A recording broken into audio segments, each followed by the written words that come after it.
area that is surrounding the town. And Lord, when there's growth, it requires more money, it requires more of everything that the city and the coast and the county has to come up with the police and the fire department and all the things that we have to face. But Lord, most of all, we pray that you'll give the commissioners the wisdom, you'll give them the insight and the ability to lead this county and lead our government in a way that would be pleasing to you. We pray that tonight that this meeting will be under your eye, as everything that we do, you say biblically is. We thank you for these, each one here, and the people that are here participating tonight. And we pray that this will be a time of where things get done, and give us the wisdom to do that. And we pray this prayer in Jesus' name. Amen. Amen. Pastor, thank you tonight for being here. And thank you for what you do in our community. I remember back in 1993, you had a minister at your church, Sam Johnson. I think he's pastor now in Mississippi. Springs. Yeah. And, you know, he was a real inspiration to me. He was our spiritual leader on our football team. And, you know, he would come to our practice and pray with us and, give us scriptures and stuff like that, to take home. And he really made a big impact on my life. So thank you for your leadership and what you do in this community. I have a token of appreciation that I want to give to you, and I greatly appreciate you being here.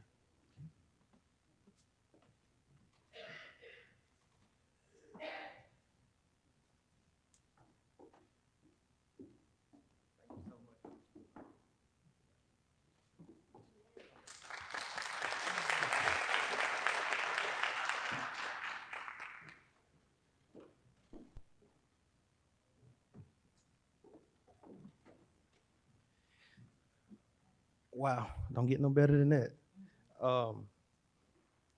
Next on the agenda is the Pledge of Allegiance. I'm going to ask if Commissioner Mason, if you would lead us tonight, please.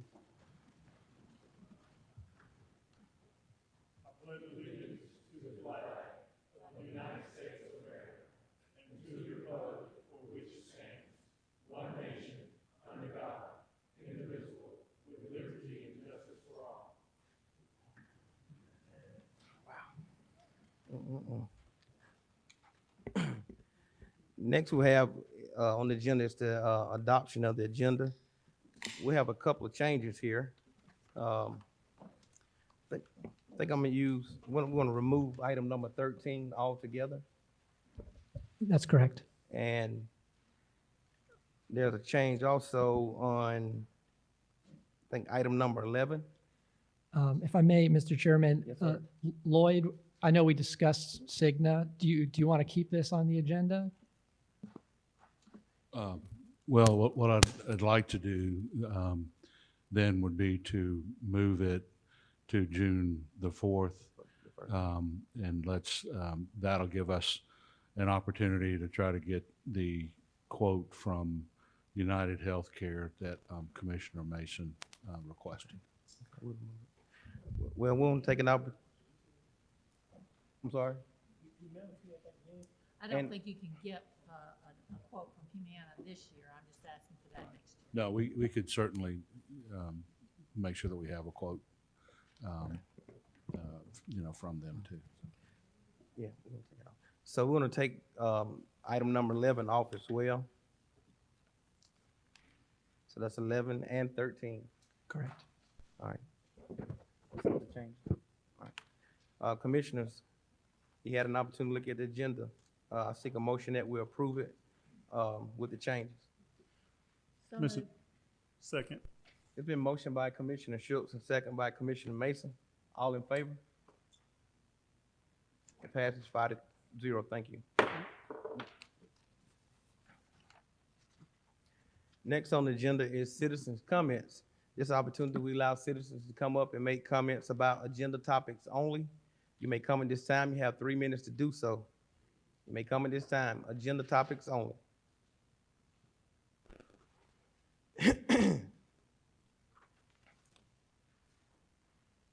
Please state your name and your address for the record, please.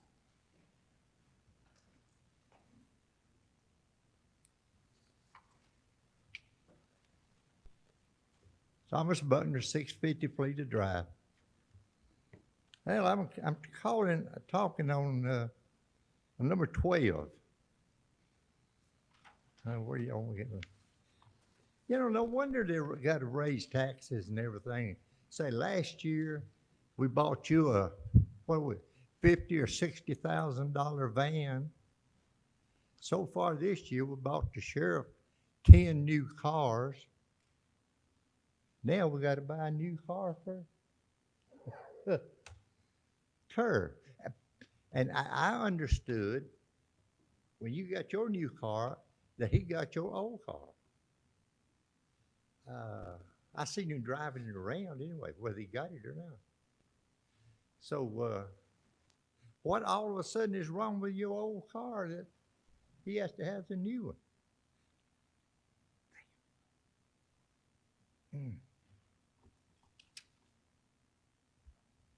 It don't make sense. You know, I got a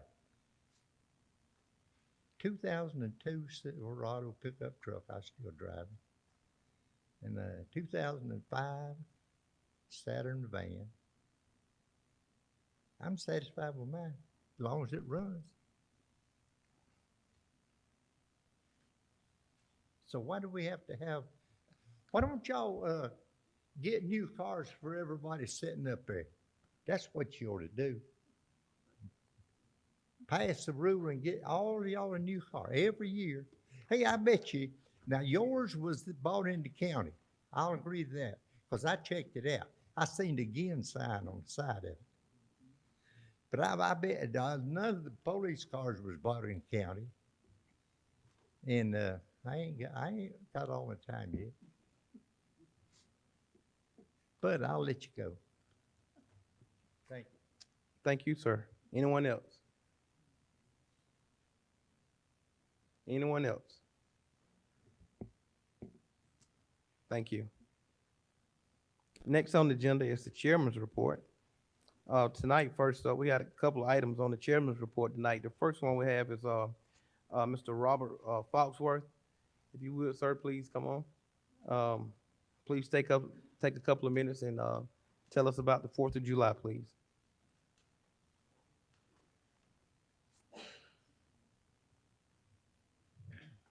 Good afternoon. This year, we got a big 4th of July fireworks show planned. And last year was $43,500 we spent.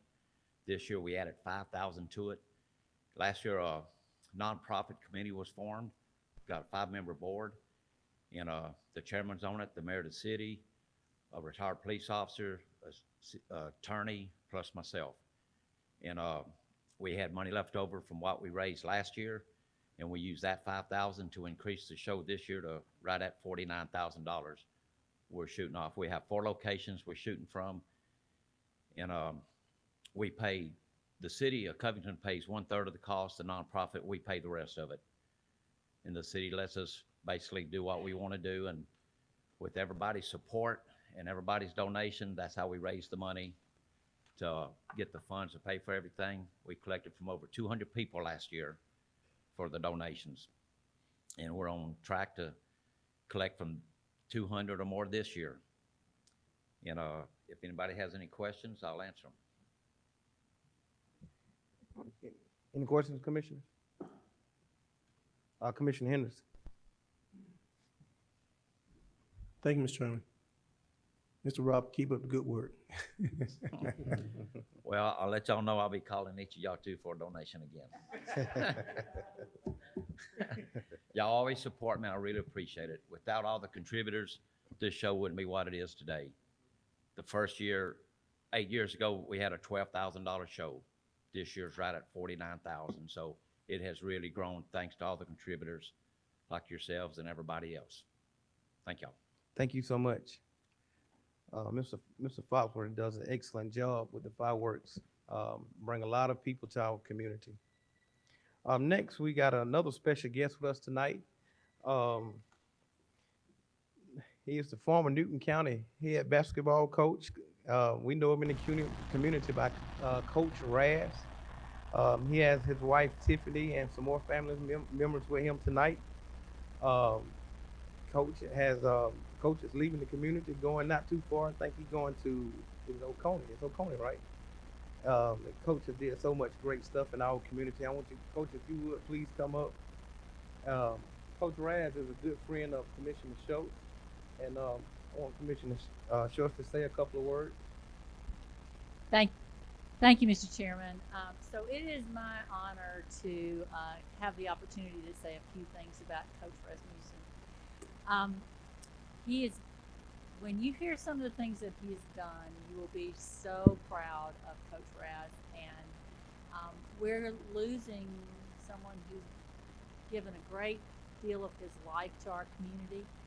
As he told me earlier, he's going to Oconee County because he lives in Oconee County, and it's right now he's commuting 50 minutes each way, and now he'll only have to have a commute of 10 minutes. And so we all understand being close to family. But I just want you to hear a few things about him. He was at Newton High School for 21 years, and 14 of those years he's been head basketball coach. He's been 5 years golf coach. I bet you didn't know that. And he has 308 career basketball wins. Wow. 7 regional championships. Wow. 4 Final Four appearances. 17 state-ranked finishes. 43 Rams have gone on to play college basketball. 15 Rams are playing Division I ball. He was the 2016 Coach 6A Coach of the Year and the 2017 head coach of the state senior boys all-star game. Now, one of the things that I know about Coach Rasmussen is that his commitment to excellence in his own life and the life of his students and his athletes is bar none. He expects it out of each one of his players and each one of his students. And we appreciate that commitment to our community. Thank you. Thank you very much.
Also, we have one more special guest in the audience tonight.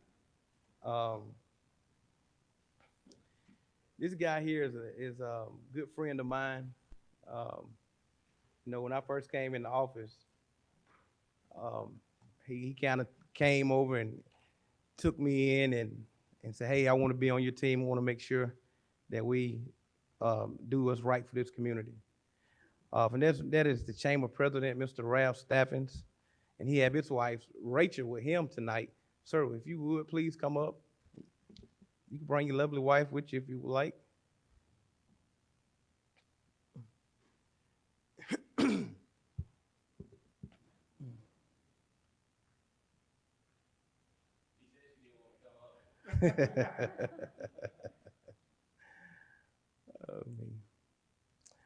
Ralph is, like I said, he is the chamber. Well, thank you. First of all, thank you guys for being here tonight. Ralph is the chamber president. And we sad to see him leave our community. He's going to it's Brunswick, right? That's correct. St. Simon's Island. Yes, St. sir. Simon's Island. Wow, that's awesome. Um, but Ralph is not only chamber president. He does so many great things in our community. He helped us get the LEAP program here. Ralph do so much with like community on our knees. He's a part of that. You name it. He's not just the chamber president. He is actually involved in this community. He lives in this community, and he has his handprint all over this community. And it's gonna be a hole over there.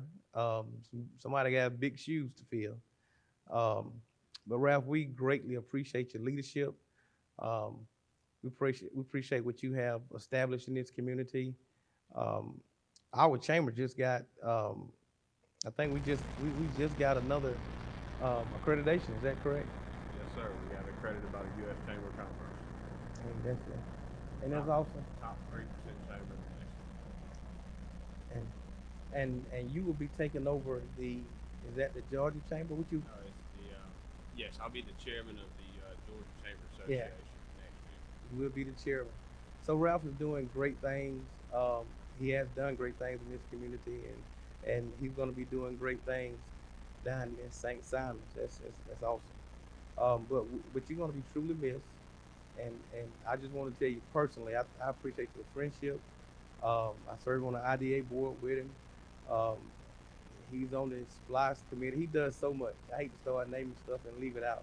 But Ralph, he led the march on getting several of our SPLOST projects passed. He was the forerunner in doing that. Him along with Baxter Bushilling. And so, man, we are greatly going to miss you, and we'll greatly appreciate what you have did in our community. So you have anything you want to say? I just want to say thank you to each and every one of you. You've all become friends, and I certainly appreciate your support of all the Chamber's programs throughout the year. So thank you.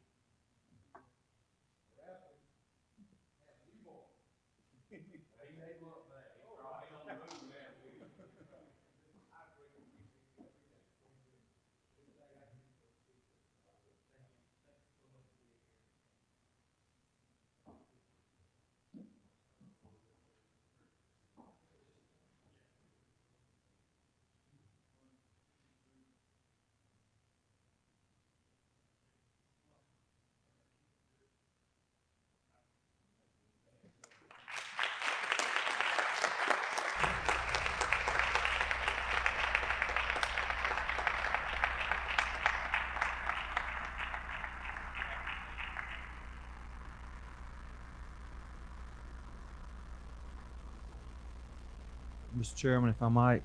Yes, sir. Ralph, don't forget me. St. Simon's, Georgia, Florida weekend. You hook me up now.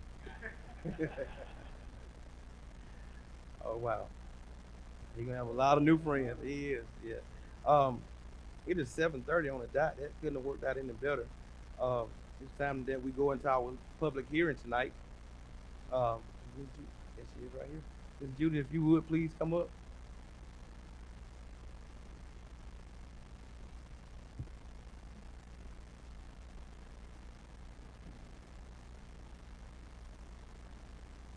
Good evening, Commissioners.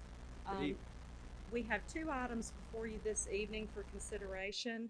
The first item is REZ 19-000002.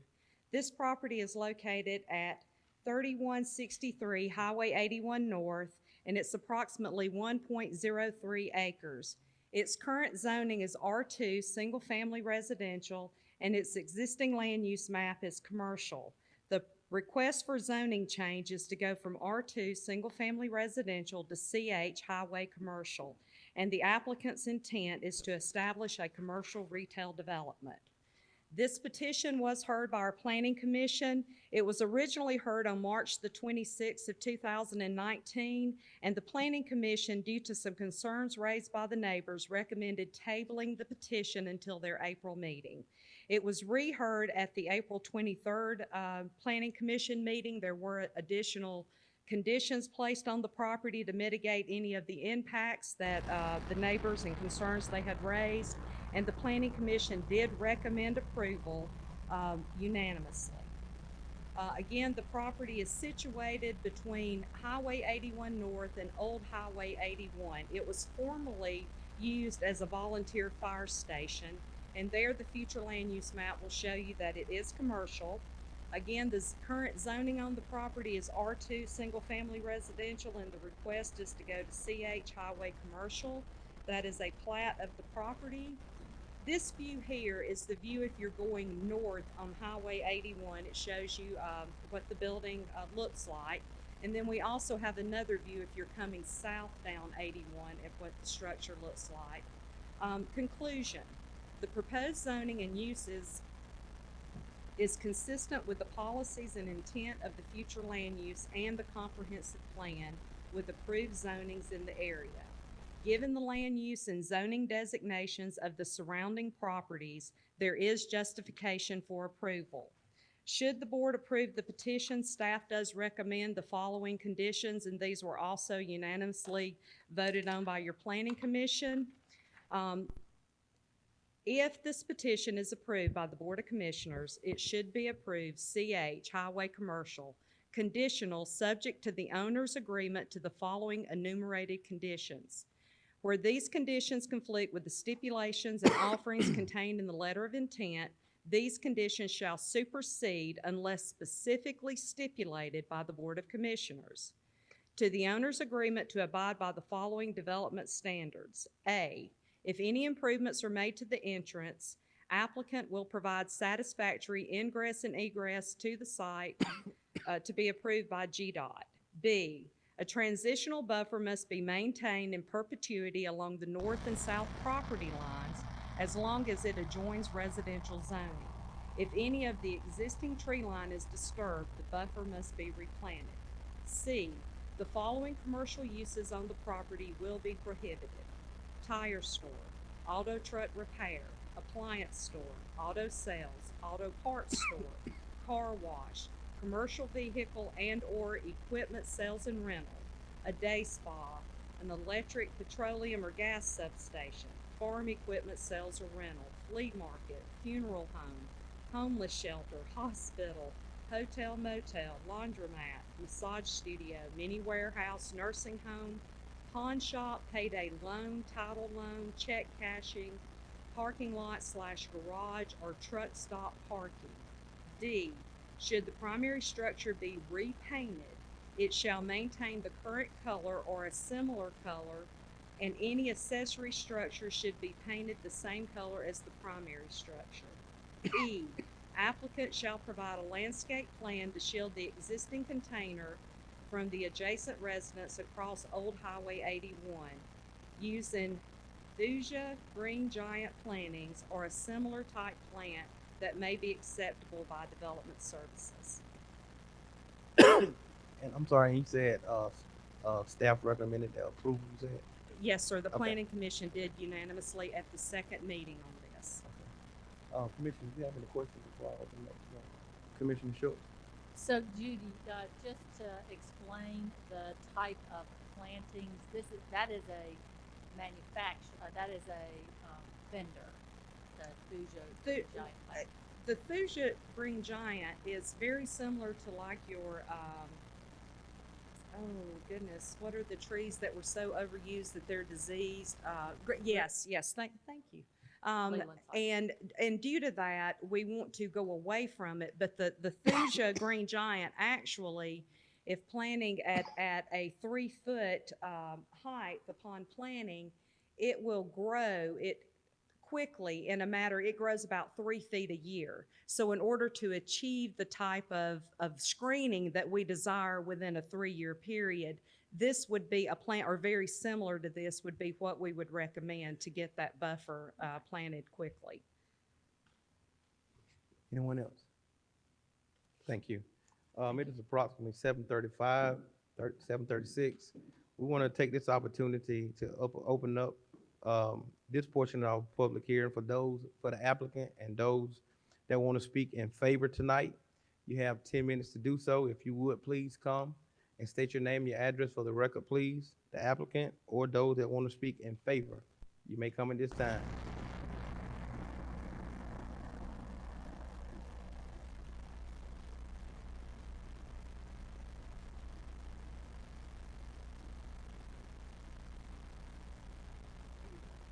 Good evening.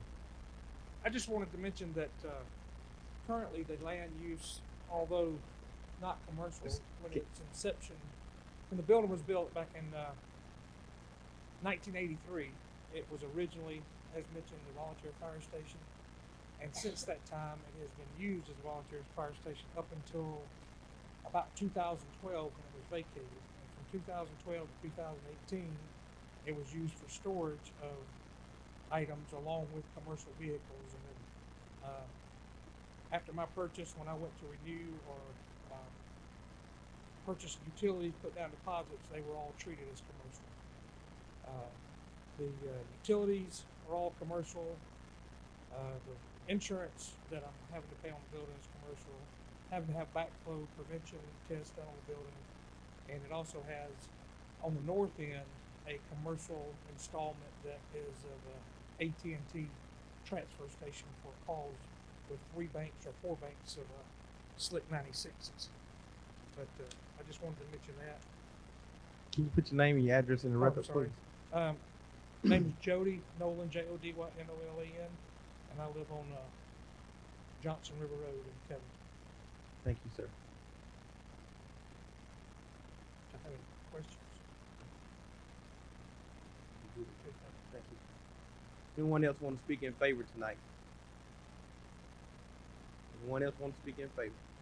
That portion of our public hearing is closed. Now we want to also allow 10 minutes for those that want to speak opposing this. You may come at this time. Please state your name and your address for the record, please. Anyone want to oppose tonight? Anyone want to oppose tonight? Thank you. That portion of our public hearing is closed as well. Commissioners, I seek a motion, please.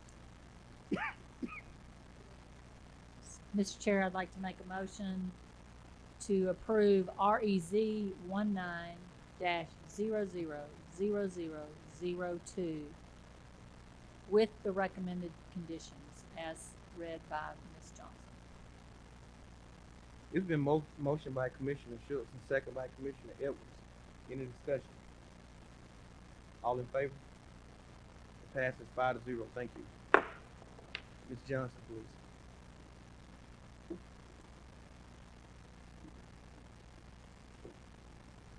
The next request before you this evening is REZ 19-000003. This property is located on Iris Drive with a tentative address of 3155. The current zoning is R2 and it is also in Tier 2 of the Alman overlay. The existing land use map is a development node. The request is to go to an M1 light industrial zoning and remain in Tier 2 of the Alman overlay. The size of the parcel is approximately 32.53 acres, and the request is to be able to establish a light industrial development.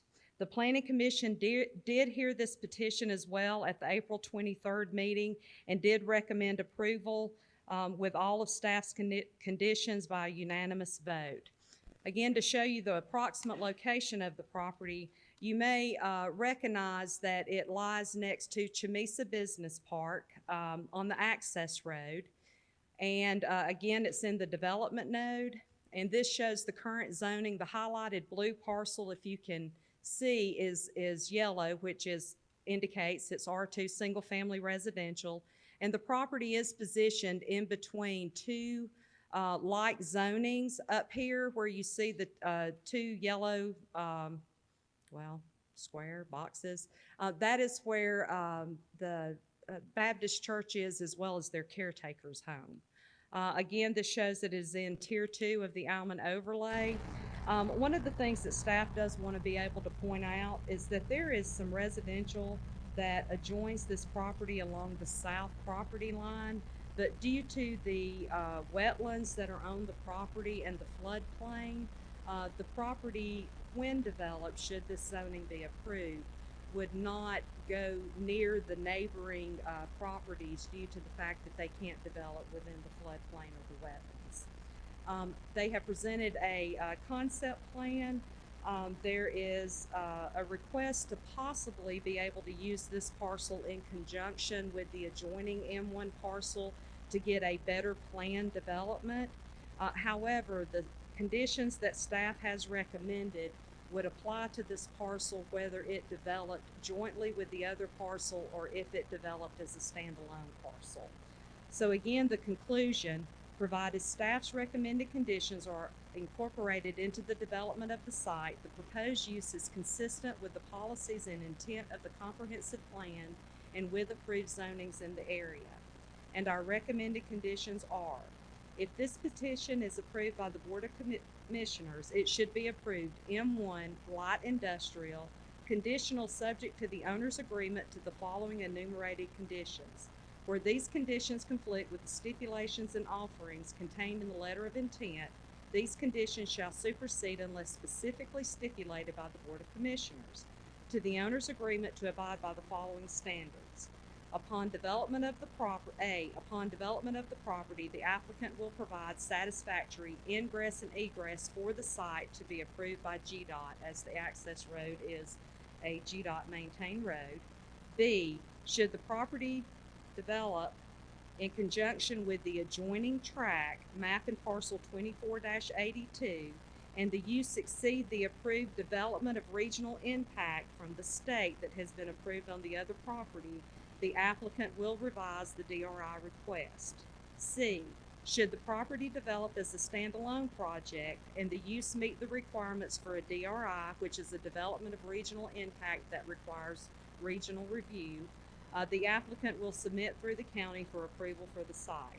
D, use of the property is restricted to the following list of uses: office, research and product development facilities, light manufacturing facilities, including light assembly and fabrication, warehouse and distribution facilities. The following uses are prohibited on the property: adult entertainment, airstrip, private, auto auction, auto recovery, flea market, go-kart facility, homeless sheltered, manufactured home sales, rental or repair, manufactured modular home sales or display, mini warehouses, pawn shop, payday loan, title loan, check cashing, a recovered materials processing, recycling station, rubber or tire plant, salvage operation or junkyard, a solid waste transfer station, a storage yard, a lumber yard, tattoo body piercing parlor or studio, a truck stop parking or dispatch. Thank you. Any questions, Commissioner? Commissioner Schultz? Thank you, Mr. Chair. So just looking at this property, it makes more sense for it to be M1 as opposed to having the R2 in the middle of two already designated properties. But my concern is related to if we do rezone it to M1, and that would be the increased traffic on that access road. But what I am reading in these recommended conditions is that would still have to be determined by GDOT as to whether they could, what type of impact they could have with that facility? Well, it's twofold. GDOT would determine the number of trips they may provide. They may require them to provide them a traffic analysis, and GDOT would address how many entrances and exits they may need, what the length of the deceleration lane, if they needed to add a left turn lane. They would assess that. But really what goes to determining whether or not the project can be developed is going to be more along with your development of regional impact. And the neighboring property did do a development of regional impact. I believe it was submitted in 2013. for a certain amount of square footage which exceeded the minimum requirements and was approved for such with the state review. If this project goes in and develops in conjunction with the adjoining property, then they might be able to use the existing DRI. But should it exceed what the approval was, then they would have to go back and seek further review from the state, as well as if they developed alone, they would have to seek further review from the state.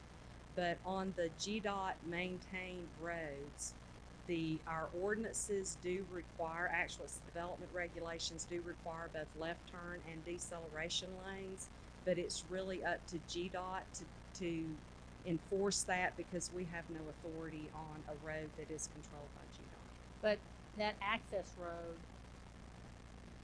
that's a county road, is it not? No, Is ma'am, that- it is, or it is that- a, that section is, controlled by, well, I'm thinking about how it comes down in.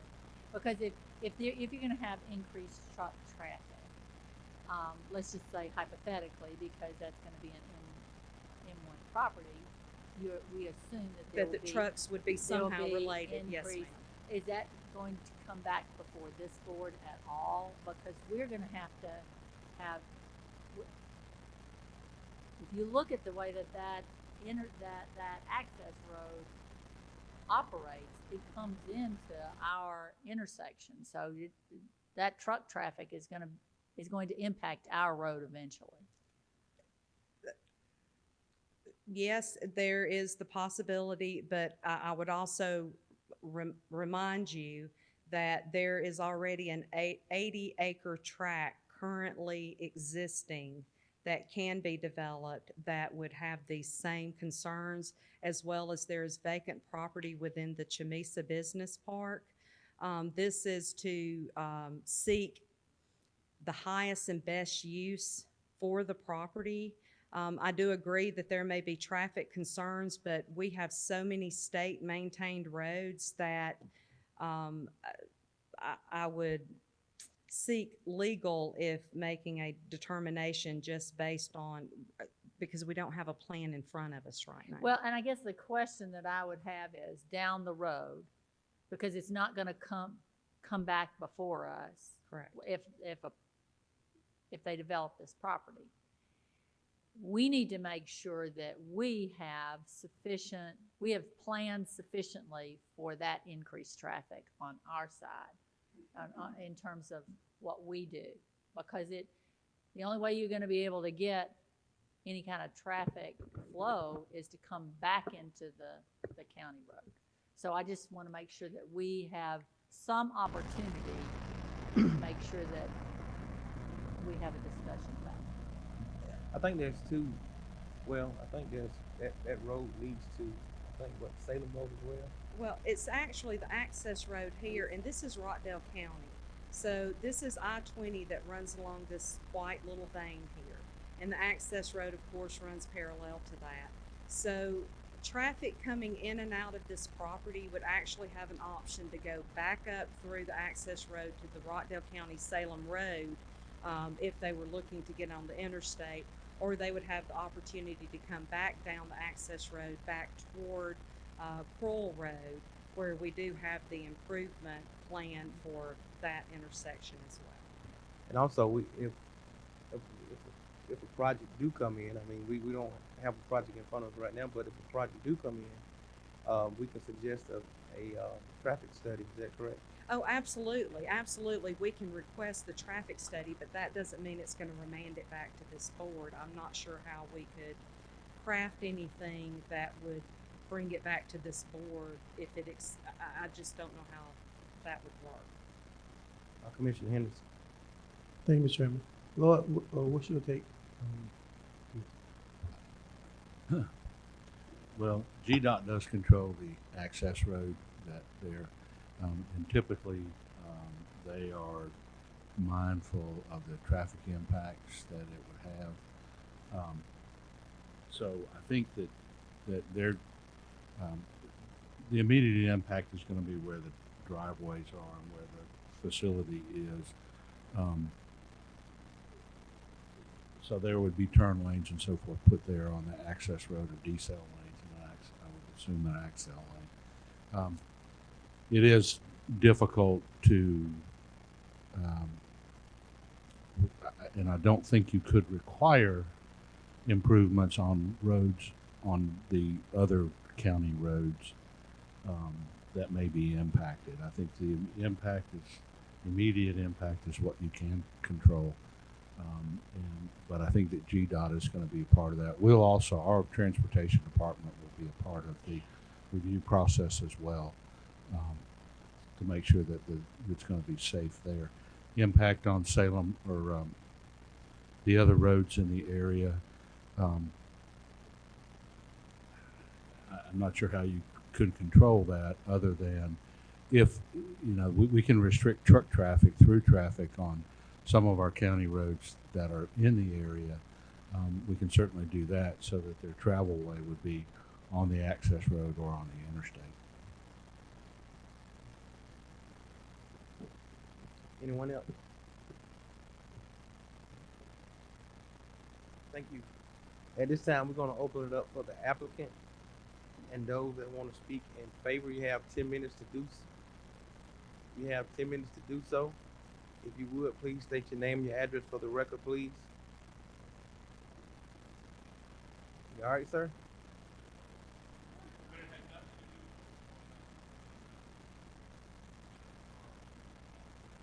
Please state your name, your address for the record, please. My name's John Nixon. I'm here on behalf of the applicants. Because I honor the time in your agenda, I'd ask you to consider the recommendation of the staff and the Planning Commission. We are prepared to accept the conditions on behalf of the owners. And I'll stand aside and answer any questions you might have.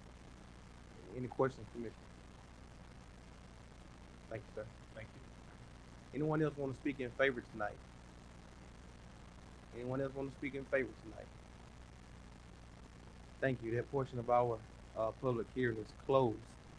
We also allow 10 minutes for those that want to speak opposing this. You also have 10 minutes tonight. If you would, please come and state your name, your address for the record, please. Anyone want to oppose tonight?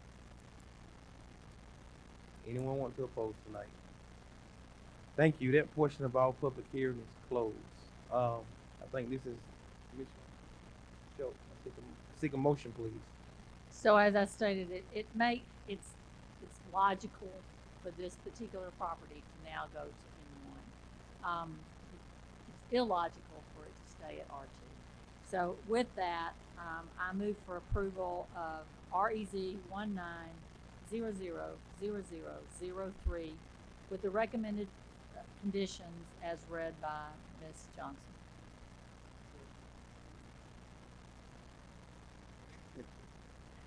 Y'all said it at the same time.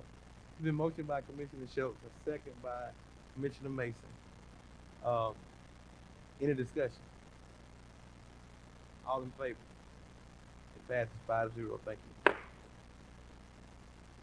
Our public hearing is closed. We're going to go back, work back into overtime with the chairman's report. And I have one more. I have the JDA update tonight. Sarah Hall and Jerry Silvio is here tonight. Guys, if you would come and please give us an update. Thank you so much for being here tonight.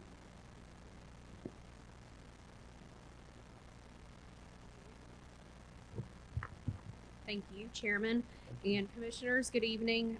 Thank you for your time. And Jerry and I are happy to be here with you for the next quarterly update for 2019. So one of the things that we want to start with is just an overall discussion about marketing activity. We continue to do that within the park. We're working with other team members from a marketing agency to put together new drone footage as the park is ever changing, and as we are building a new parkway, you will see that. One thing that's really exciting is that myself and Shane Short from Walton County will be representing Stanton Springs in the National Bio Conference in Philadelphia coming up the 1st of June. We really appreciate the JDA putting the money forth for us to go. This is the first time we've actually attended. The Bio Conference was actually the location where we landed Baxter. That's where the relationship started many years ago. They found Baxter at that location, and we haven't been able to go back since. And so we're very excited about that. And one thing that's really unique and just a to give kudos back to the JDA and how they feel about Stanton Springs. The state actually asked us to participate and co-host a reception with them. No other industrial park, no other location in Georgia has that opportunity. And so they feel that highly about where we are and where we're located that they're trusting in us to be the co-host sponsor with the state of Georgia at this event. So I look forward to giving you a full report when we return in June, and we're very excited about going. Along with that, we have had several prospects look at the park, come to the park recently. The excitement is certainly around the new road and what's going on. And then I'll show you in just a moment a new aerial video of Facebook, and that really has everyone talking also. With that, I think the big part about the attraction, not only the road, but we will have a new 17-acre pad-ready site that we're going to place at the end of our road to really show off for prospects. And that is a big portion of when we build out the road, so we can show that. And so we're excited about the forethought of the JDA for doing that. A little bit about our tenants and what's going on there. Takeda obviously has now had their official name change. You see all the new signs and all the new names out there. So they're a Japanese company. They have officially received their FDA approval to produce their second product, Flex Buman. And so if you go out there, they are humming. Lots of trucks, lots of products being sold. And so we're very excited to see them now at full throttle moving forward. Approximately about 900 employees out there today. Still have about another 500 to hire before the end of the year. And one great news about Takeda is that they just received in 2019 the International Society of Pharmaceutical Engineers an honorable mention for the Facility of the Year. And so this is kind of the gold standard, the 5-star that everybody wants. And so it was very exciting to see them in the top 1% of pharmaceutical facilities in the country. And we're excited that they're there. And then lastly, Facebook, if you've driven out there, you can see it changes every single day. And so I'll get Brian, this is the latest video. And what's funny about this is that this video, it's out of date. I was out there and there's lots more concrete and new buildings coming up. And so, Brian, you can go ahead. So phase 2 on your left, when you come in, this is the lower portion of the park where it will go. You can see it's already padded out, ready to be established. Coming in, quite a lot of rock and things on the left-hand side. You can see the new pass of the road in between the two sections, phase 1 on the left, and then, I'm sorry, phase 2 on the left, and then phase 1 being on the right-hand side over in the distance. And then again, what we're flying above is the PMB building, the batch plant, and then also the substation there. So the front part of the substation is actually controlled by Georgia Transmission, and the back side is Walton EMC.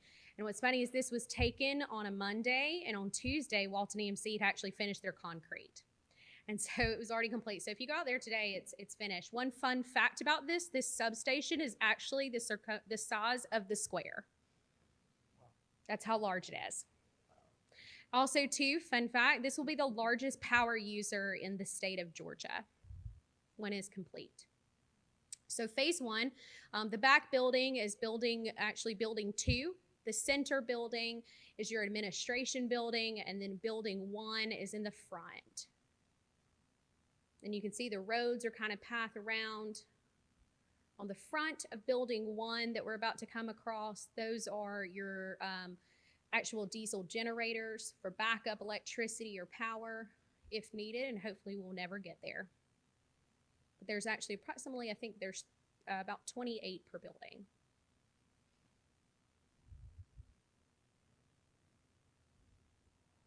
So the building itself will have 2 stories. And what you see on top of the buildings, there are air vents. And so those are trained to suck in air. They cool the air. They use a water system, a misting almost, to cool down the air, and then it comes back and regenerates. So not only do they use renewable energy, that's a huge thing about Facebook. As you know, Walton EMC received the power contract, lots of renewable energy with solar power, many solar farms, many in Social Circle, and then in South Georgia they just purpose. But the same thing, they also use wind technology to come in and use our own air quality from there. Also, fun fact, those diesel generators, they're the little white boxes. If you walk inside of those, they are painted Facebook blue.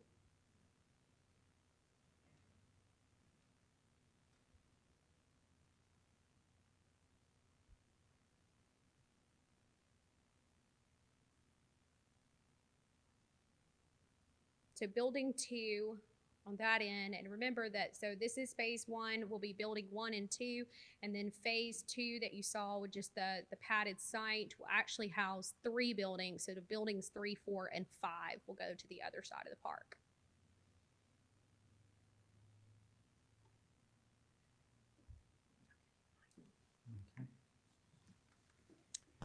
It's amazing what you can do 7 days a week, 24 hours a day. Okay, the update on the Parkway extension, the JDA did review the construction bids and awarded that work to Plateau. The anticipated starting construction in early May. Total project costs are $4.174 million.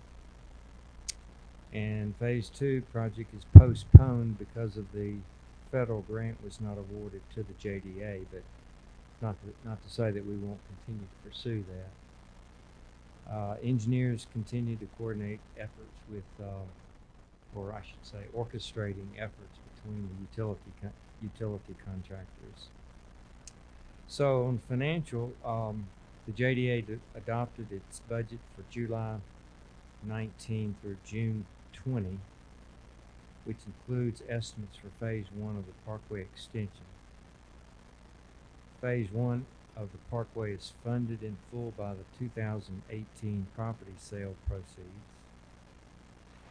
JDA will disperse the tax revenues received in 2019 to the counties and school districts in March of 2020. Total revenue is budgeted at $945,000, which is subject to distribution to assessment by the tax assessors and current millage rates. And this amount will be distributed to the counties and the school districts based on that revenue sharing district. So other activities, just some housekeeping kind of stuff. There was a House Bill 406 which passed and requires tax revenues generated from Stanton Springs to be reported on the tax digest of each county in proportion to the share they receive. It also imposes new reporting requirements on the authority. So the JDA actually submitted that, which was due May 15th. So that's been done. It was a lengthy package. The JDA is working with Georgia Transmission on additional easements necessary to construct power transmission lines. The zoning ordinance amendments are underway and in final form with minor pending revisions. The JDA is reviewing currently its structure and operations to improve communications internally. Kind of the left hand knowing what the right hand's doing. Activities anticipated for the second quarter of this year. Certainly the economic professionals will be continuing their marketing efforts. Facebook construction will continue, including utility infrastructure, targeting completion by the end of the year. Zoning ordinance amendments presented to the 4 counties, and the JDA will submit its first annual report required by HB 406 on or before May 15th, and that's been done. Thank you so much. Commissioner, do y'all have any questions? Quickly, can you tell this board what Governor Deal told us when we met with him right before he went out of office about the JDA and the whole truth and nothing but the truth? Yes. Thank you, Chairman. I have to brag for a moment on the JDA and say that it's a pleasure to work with them. I have been through now many conferences, many activities, both here in Georgia, but also in the Southeast. And when you talk about regionalism, when you talk about how to really put together joint development authorities and how authorities work for economic development, the Joint Development Authority of Stanton Springs is really the poster child. And as we were receiving the award for Deal of the Year with Facebook, and we were in the governor's chambers, when Governor Deal was still in office, he just remarked highly on how these 4 counties were able to work together well, and be able to really understand what it means to bring true business to town and get it done for our communities. He was very complimentary about the fact of not only at the level of the Joint Development Authority, but how you all work as commissioners with the Joint Development Authority. And again, I think it's very impressive that he looks at us as really the example and has told many communities of how to do this and do this well. So it certainly is a big thing. I do want to make one mention, and Jerry did a wonderful job at House Bill 406, just to explain and talk about the level of how this Joint Development Authority is working, is that this is really a House bill, a measure for transparency. And the fact that we are actually trying to put ourselves in a place that we will be more transparent, I think speaks volumes. We've got 4 counties, obviously 4 school boards, 4 commission offices. Some of us have fire districts, some of us don't, that will receive taxes. But I think that one of the things with House Bill 406 that was sponsored by Representative Bruce Williamson, he said, you know, this was really important for the JDA to say, if we're going to be collecting millions of dollars in taxes and large amounts of taxes, that some of these people might not always be in office. It's going to be transition, but if we have a good reporting system and we do this overall for all joint development authorities, we're transparent with the taxpayer, we're transparent with the company, and we're making sure that we do this right. And so yes, it is a great deal of paperwork. It is a very large packet that not only the team here in Newton County had to work with from a legal sense, and then our legal teams, as well as the other counties, but it always keeps us above board and making sure that we're doing right. So I just want to say those are the reasons I believe that the governor's highly recommended our Joint Development Authority in the way too. And I might add that Philadelphia conference, being asked to co-host was an honor. You know, they don't want anybody to co-host a reception and get embarrassed. So that's a compliment to the economic development team. And this reception would be primarily the biomedical, biopharma companies, the prospects, as well as the site selection consultants. Kudos. Richard Henderson. Thank you, Mr. Chairman. You know, I just, y'all doing a great job, and I think it's good. But I think I just couldn't sit here without giving some credit to some people who, at least one former chairman who is no longer with us. Now, I'm gonna say this because I was here around about the same time that we went down and we looked at the property. And it was all, I'm telling you, it was all Davis Morgan idea. He had a vision, and the vision was to bring counties together. And he brought that vision to his commission, and his commission, you know, he sold us on that particular vision.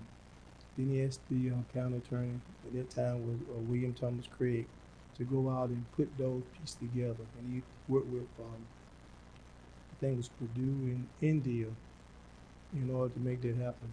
You know, you don't have to put my name on anything, but there's one person, one chairman name, you should be down there. In fact, I think you should erect a statue of Davis Morgan on that property. Thank you. Thank you. Also, and I know we got to wrap up because it's time for the county manager report. And I know I'm gonna get in trouble for this, but I'm gonna do it anyway. So we got a big week coming up. Don't do it. Don't do it. Don't do it. Don't do it. You tell them not to do it. All right, I didn't do it. You sure? Okay. They gonna do it again. Positive. Okay. Well, thank you guys for being here. Hey. All right. Thank you. Thank you guys for being here. Y'all do an excellent job as always. Mr. Kerr. Thank you, Mr. Chairman. Mr. Fazio, if you would start the slides there.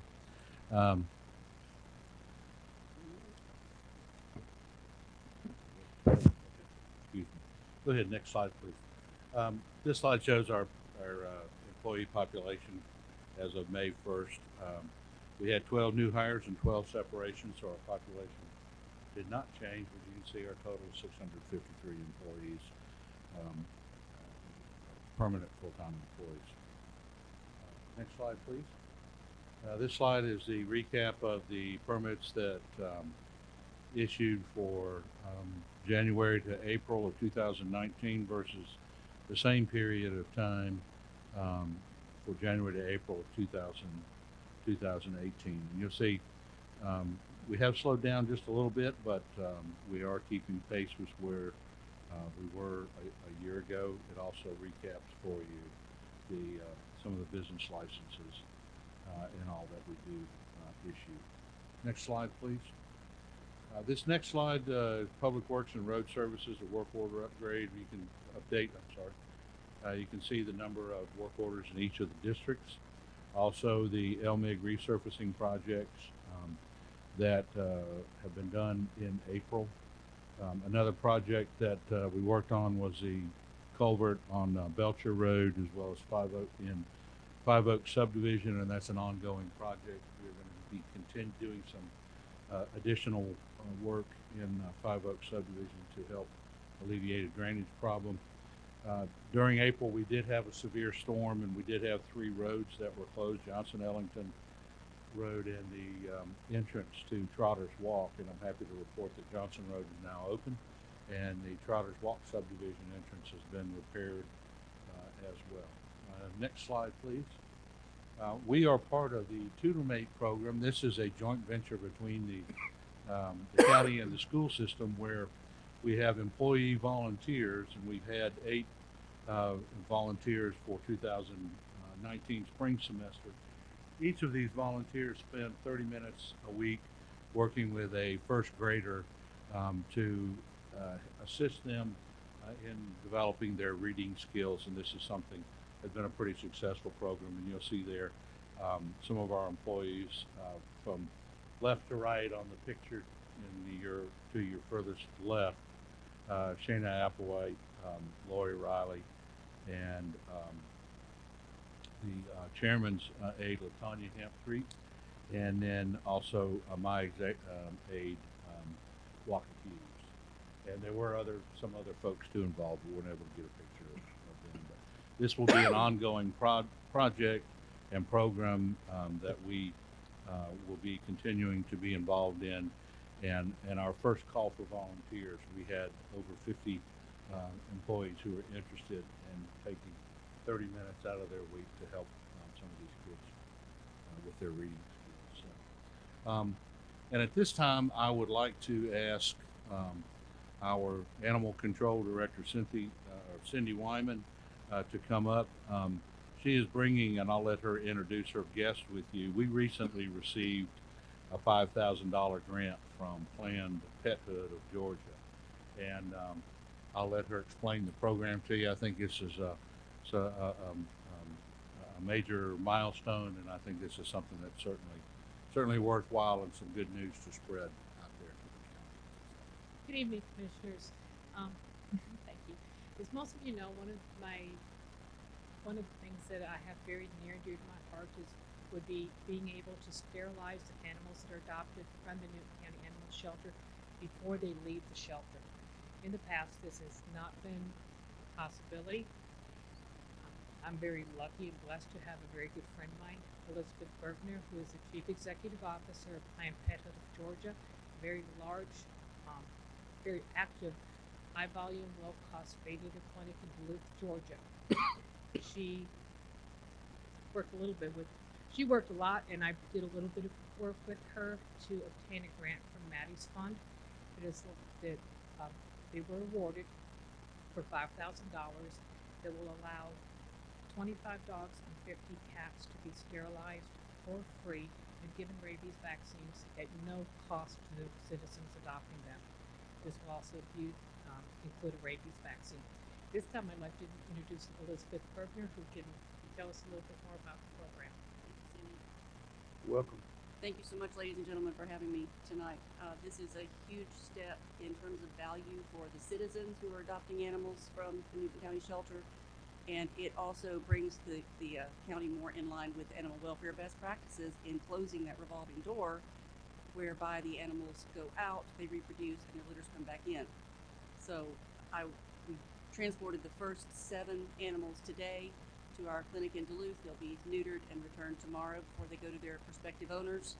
And once this grant is gone, I hope to have the funding from sponsorships and donations and fundraising to continue it so that we can hopefully one day get 100% sterilizations coming out of the shelter.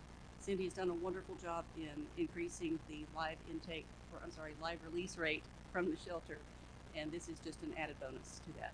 So we want to continue her good work. Additionally, they transferred 15 additional cats to different rescue groups out of the shelter alive that went out on the little transport bus, but will not be coming back to Newton County River Transfer to licensed rescue groups. Commissioner Schultz. So I don't have a question about these programs, because I think the program is fantastic. I am curious, who painted the building? Who did the mural on the building? That was done long before I became a Newton County employee. Oh, well, I just noticed it was in the, on the website, and I don't think I had ever noticed it. Anyone else? Commissioner Henderson. Thank you, Mr. Chairman. You remember a while back, you came over beside my house and picked up a dog, in which we were very grateful and thankful of. And we had a conversation. The conversation was, it's changed the subject. We understand something. The conversation was about a no-kill shelter. And during our conversation, with me talking, I said that it was a promise of the word that I gave along with the other commissioners at that particular time, and Commissioner John Douglas, who, you know, we didn't see eye to eye on several things, but we see eye to eye on that was a no-kill shelter. And what can we do, or what can I do? Because I feel like it's good for Newton County. In other words, what I'm saying is, I don't like to tell those 3 letter words. I want to tell the truth and figure out a way how, hopefully, to make it happen.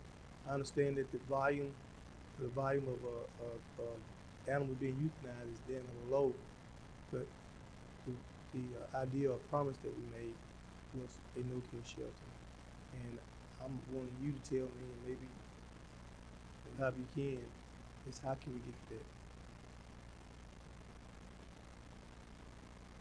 I would be glad to discuss that in depth with you privately also, but the reality is animal control's main objective has to be public safety first. A lot of that dogs, especially that we get in, are not safe to put back out in the public.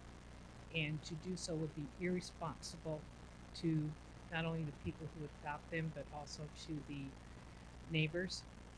We strive to place as many of the adoptable animals as we can, but we have to maintain that animal control's first priority has got to be public safety. One last comment.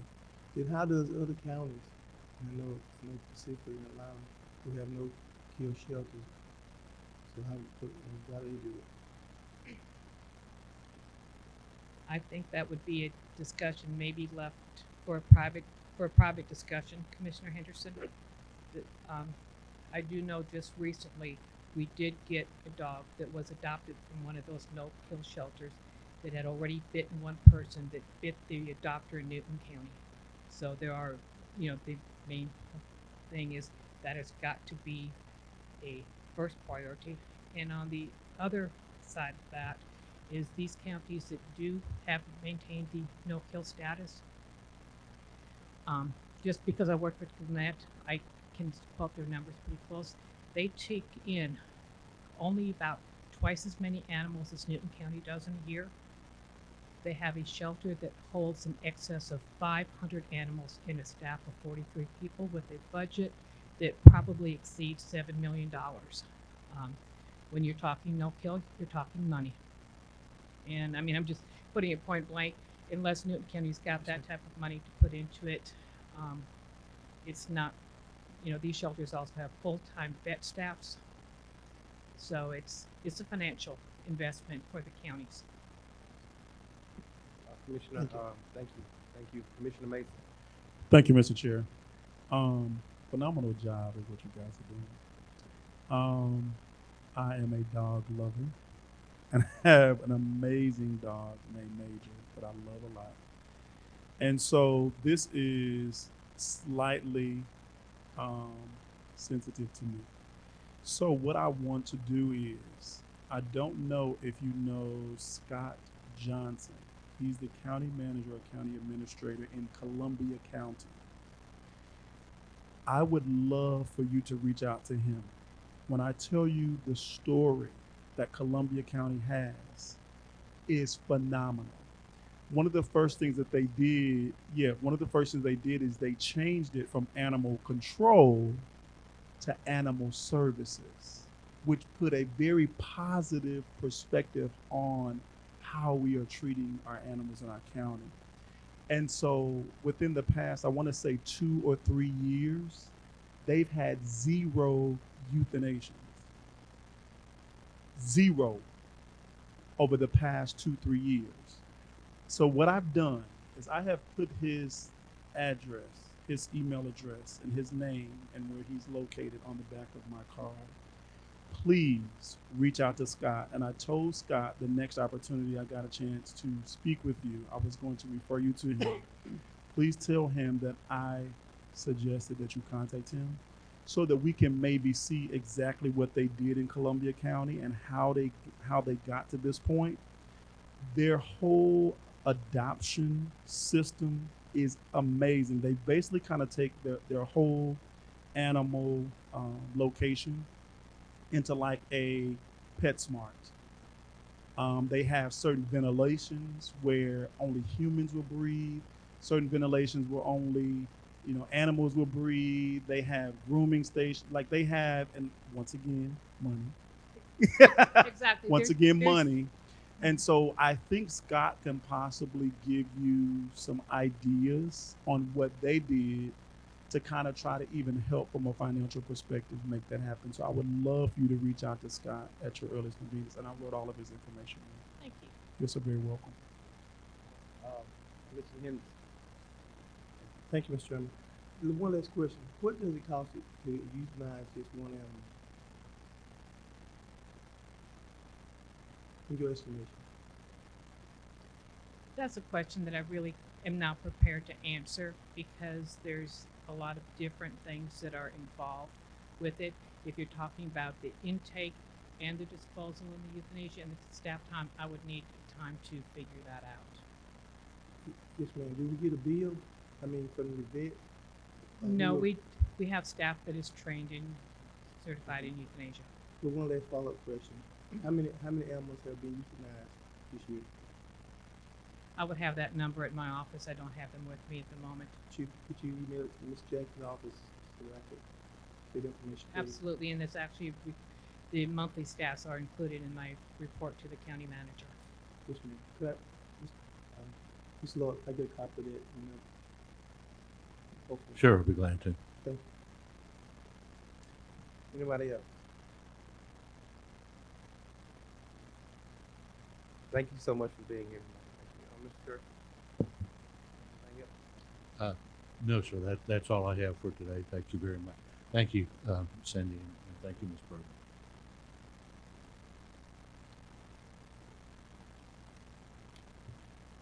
Next on the agenda is, thank you. Next on the agenda is item number 8, old business. Kirk, is that one of you? Thank you, Mr. Chairman. Actually, I'm going to ask Scott Schrock and if he would come up and address you all regarding this issue.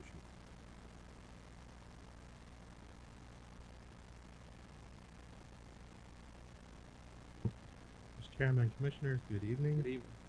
As you may remember, at the last meeting, we talked about the Neighborhood Stabilization Program, NSP, and the fact that we are ready to move into what they're calling the closeout phase of the program.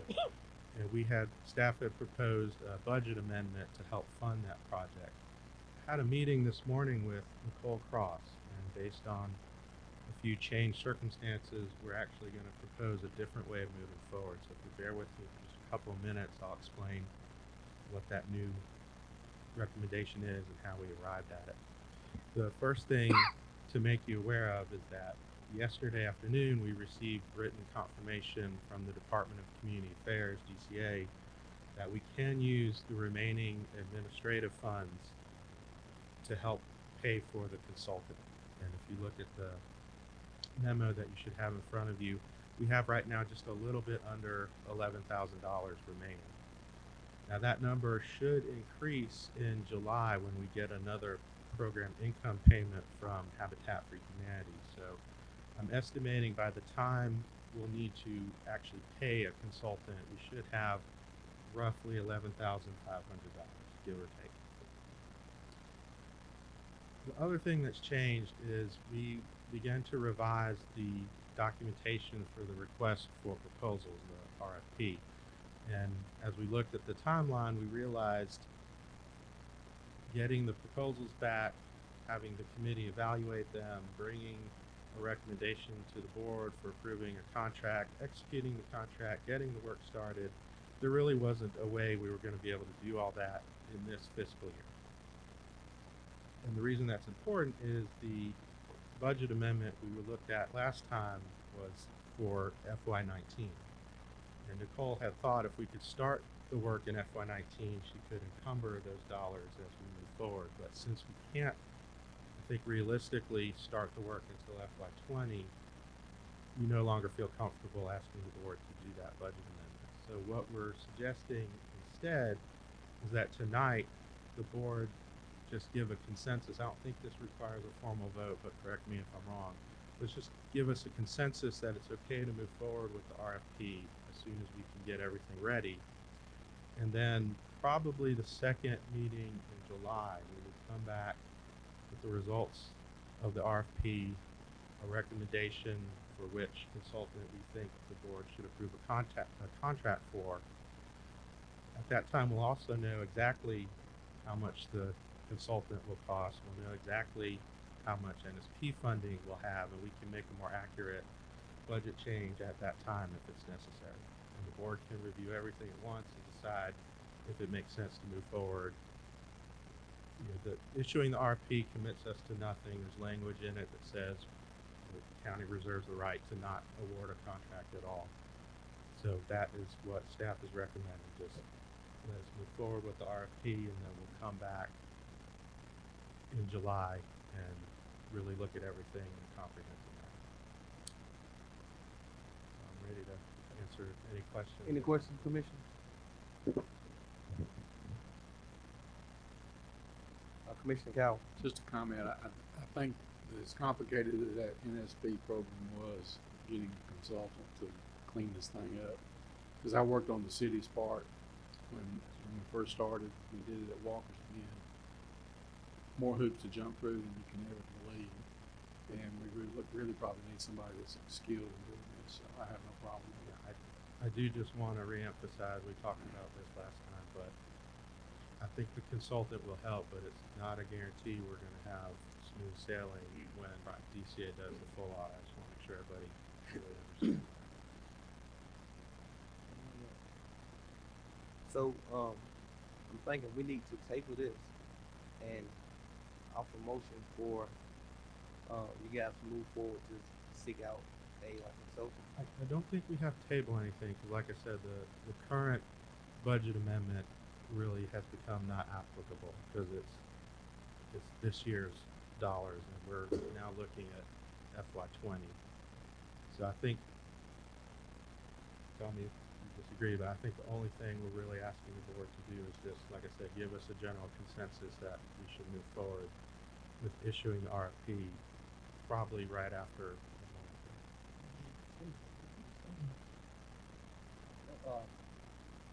Thank you, Mr. Chairman. Just because there is a proposed budget amendment in our agenda packet, I do think we need to resolve that formally. So we can either, I guess I would recommend a motion to,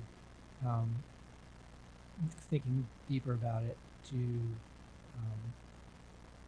deny the budget request, but informally approve you proceed with the RFP. Commissioner Schultz? So, I would make a motion to deny the budget request but proceed with an RFP for a new budget request? An RFP for professional consulting. For professional consulting. Can I get a second, please? It's been it's been motioned by Commissioner Schultz, and second by Commissioner Mason. Discussion. Mr. Chairman, not discussion. I was just wondering if you make a motion to deny, then within that same motion, do something. I'd like to make not what. Yes, That's two motions. Yes, I don't think you have to make one and then vote it up, down, and then make the other. Because you had, yeah. Well, That was just what I thought of. You're absolutely right that typically you do one thing per motion. I guess I see it as harmless because the second part of it is an informal instruction. So I think we're okay. And unless someone disagrees with part of the motion but not the other, in which case I'd be happy to split them up. But I'm assuming there's no disagreement. We're gonna be doing the same thing. Yeah. We just really offering one motion to do it. Yeah. So to proceed informally with a request for professional services. Correct.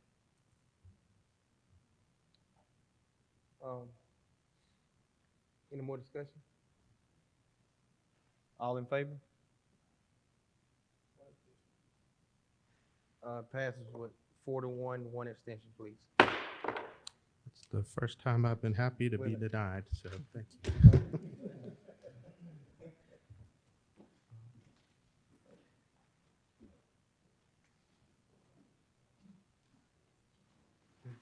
Next is item number 9. Ms. Judy, please.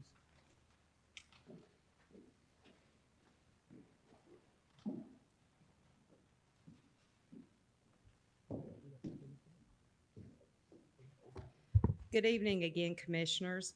The item before you this evening, and I'm actually going to ask Mr. Patrick Dodson with Gerard and Davis to accompany me because he's going to go over the PowerPoint as he was instrumental in us being able to look at all the legal requirements in order to put this ordinance into place. But I do want to point out just a couple of housekeeping things. In the packet that was sent out to you on the ordinance, the third page, there is 2 revisions that I need to mention, and this is going to be about midway down on the page. It's going to be under Section 2 definitions, number A, then subsection 1, and then under item A, you're going to remove the word chief from the end of the sentence, chief building official. It should say just building official. And then directly below that in number B should also just refer to the building official. Again, there is no definition or title within the ordinance for the chief building official, and we did make that, we did delete that earlier as that is confusing and we want it to reflect the building official. And then the only other, which was a housekeeping item, is the very next to the last page, which is page 7, but I don't think they were numbered for you guys. Up at the very, very top, we go to say G, at the top of that page, and it is actually F. There is no G. The number sequence at the bottom of the preceding page is A, B, C, D, E. This should be item F and not G. So those are the only 2 changes to the document that you actually received to review. And then, as I said, I'm going to let Mr. Dodson go over our PowerPoint, but I do want to point out something in reference to the reason why Development Services is bringing this ordinance in front of this body. As we all know, we have went through the last 1.5 to 2 years in listening to what our community has said to us and taking part in the strategic plan. And this particular ordinance is going to actually address 4 of our strategic action items. Number 1, by adopting this ordinance, we're going to be able to create a framework for some strategic economic development, because we're going to be addressing those properties that are so blighted that properties around them are suffering, and it's also going to incentivize the properties that are blighted to redevelop and come into compliance. The other strategic action item is that it's going to enhance the quality of life. If your home or your neighborhood is situated in one of these areas where you have a property or properties that are not being taken care of, your quality of life will suffer. So again, this gives us just another tool to use to enhance our quality of life. It's also going to provide for a safe and secure community. A lot of these properties may have structures on them that are unsafe, or they may be so overgrown or in such an area in which we're not getting positive growth. And again, this is going to help our safe and secure community. And lastly, but most importantly, which is our very first strategic action item, is it's going to cultivate a culture of trust. And the reason for that is our community, I receive calls every day through code enforcement. And there are certain tools that we have in our toolbox that we can go out to address certain properties. But what we have found that is an Achilles heel for us are absentee property owners and people that do not live around here where you can go out and serve notice. We also have a lack of funding to be able to initiate some of the things that, and I don't want anyone to foresee this, and nor am I stating that this is going to be a money maker for us.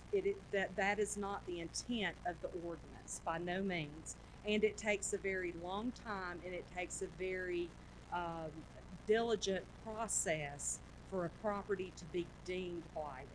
But should that property be deemed blighted, then we're able to begin to collect some additional tax revenue on those properties that then goes into a segregated fund, which will then be used for community redevelopment. And again, the goal is not to say, oh, we think we can collect this. What we're trying to do is put another tool in our toolbox to help us address some of these blighted properties. And with that, I'd like to turn it over to Mr. Dodson to go over our PowerPoint. Thank you, Chairman. Thank you, Welcome, sir. Commissioner. Commissioner Show. Judy, the changes that you made, have they already been addressed in this revised document that you, or? Oh, did you print out this evening what I sent at the end of the day? Then yes, ma'am, they would have. This has, correct. I couldn't find the sheet in here. So these Oh, okay. Yes, ma'am. The ones that you have in front of you, what was sent out last week, or I believe I followed back up on Monday and sent it out in an email, was some things that Patrick and I went over today and verified, and those were, so what you have in front of you then, I did send to Miss Jackie, so we were adopting the correct ordinance. So that is the correct ordinance that you're looking at. Well, I just want to thank you for letting me be here. This ordinance kind of goes hand in hand with the new property maintenance ordinance that we drafted, that the board passed some months ago. This has some more teeth to it. It's a little bit different than, say, a nuisance abatement procedure. However, nuisance abatement puts the cost on the county up front, and then you have to lien the property to try to get that back. And sometimes you may never get it back due to the value of the property. But basically, the ordinance that we're presenting is the Community Redevelopment Tax Incentive Ordinance. This is also known as a blighted property tax ordinance. There is constitutional authority to allow localities to pass these type ordinances. It's in the Constitution. It was passed in 2002. The basic premise behind this program, this ordinance, is to decrease the burden on the government, which is to abate the nuisances, and to encourage the private property owners to maintain the property. Now, there are a number of requirements that we have had to address in the drafting of this ordinance. And those considerations consist of how do we define what a blight is? There is a statute in the official code of Georgia that's an eminent domain statute that basically we pulled the definition from. Statutorily, we can use that definition to put into our ordinance.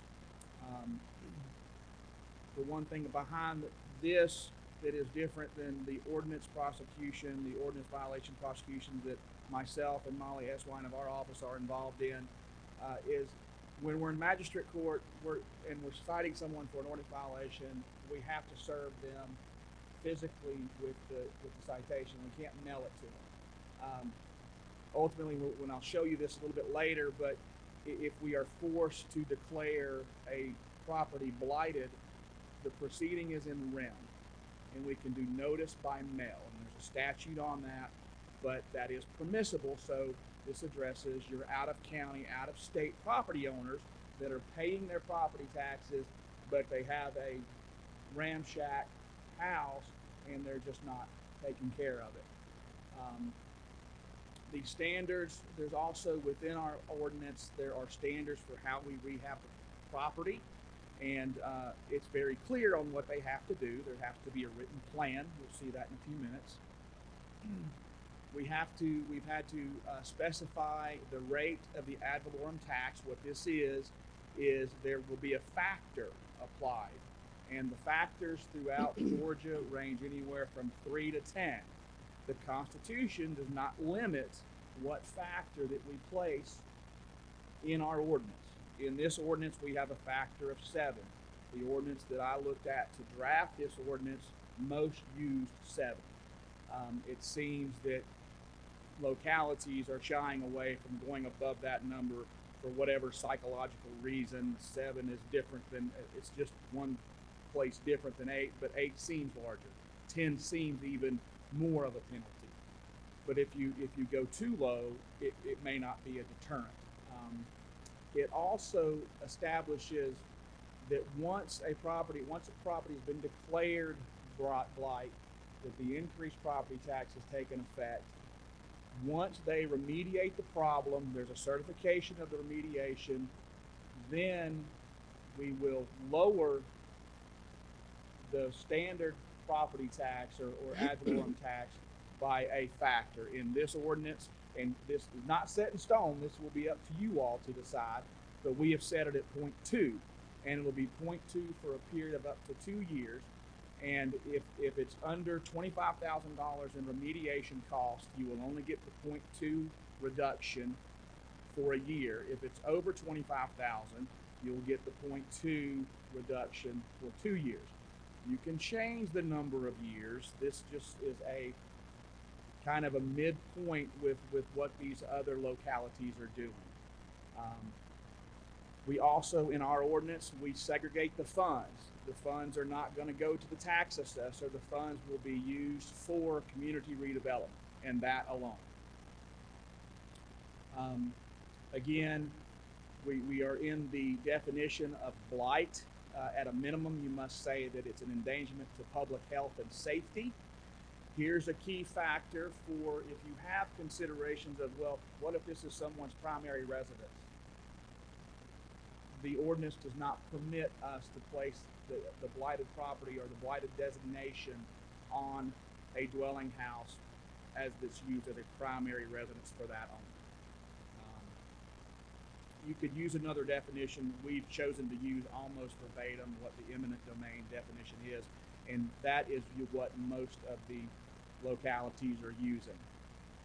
What kinds of properties does this apply to? This does apply to residential structures that are vacant or used for other purposes other than a primary residence for that property owner. Blighted commercial or industrial structures, brownfields, it won't be used on undeveloped land. There's really no reason to use it for that because it's just land, and that can be handled by other methods such as citations for not mowing your grass and things like that. when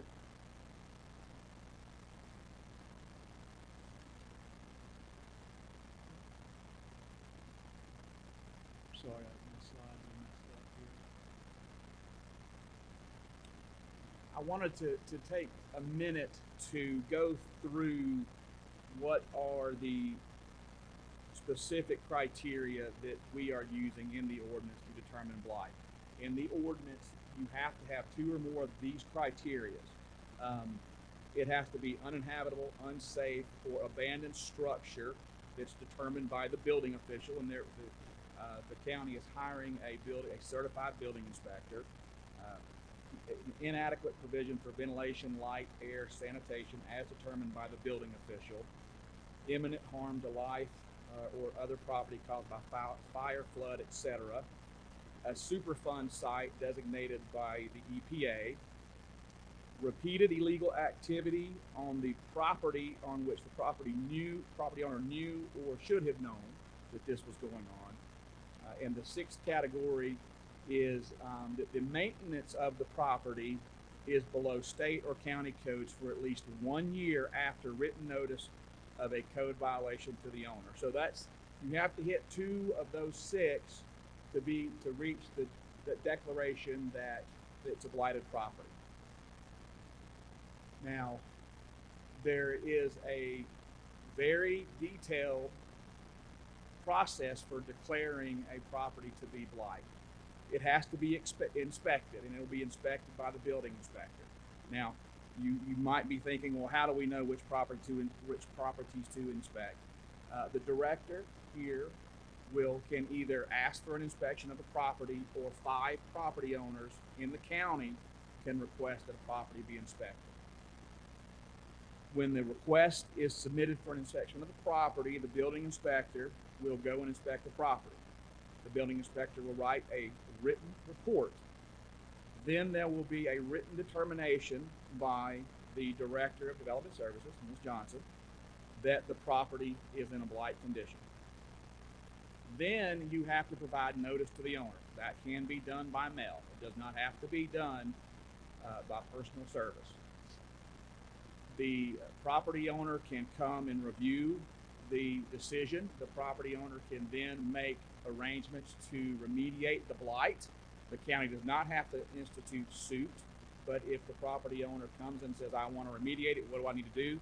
We go through the procedure of the written remediation policy or program of how it's going to be remediated.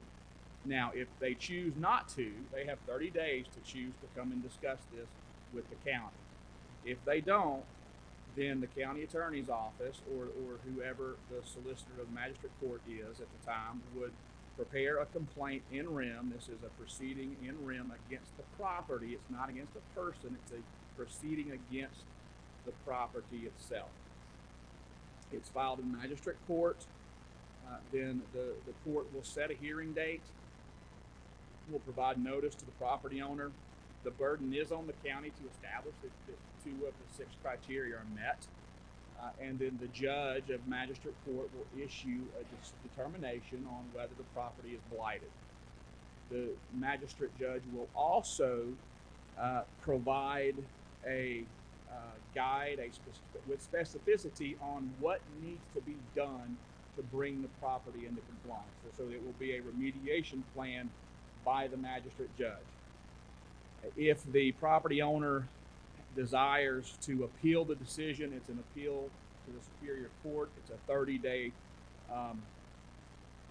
she has 30 days to appeal the decision.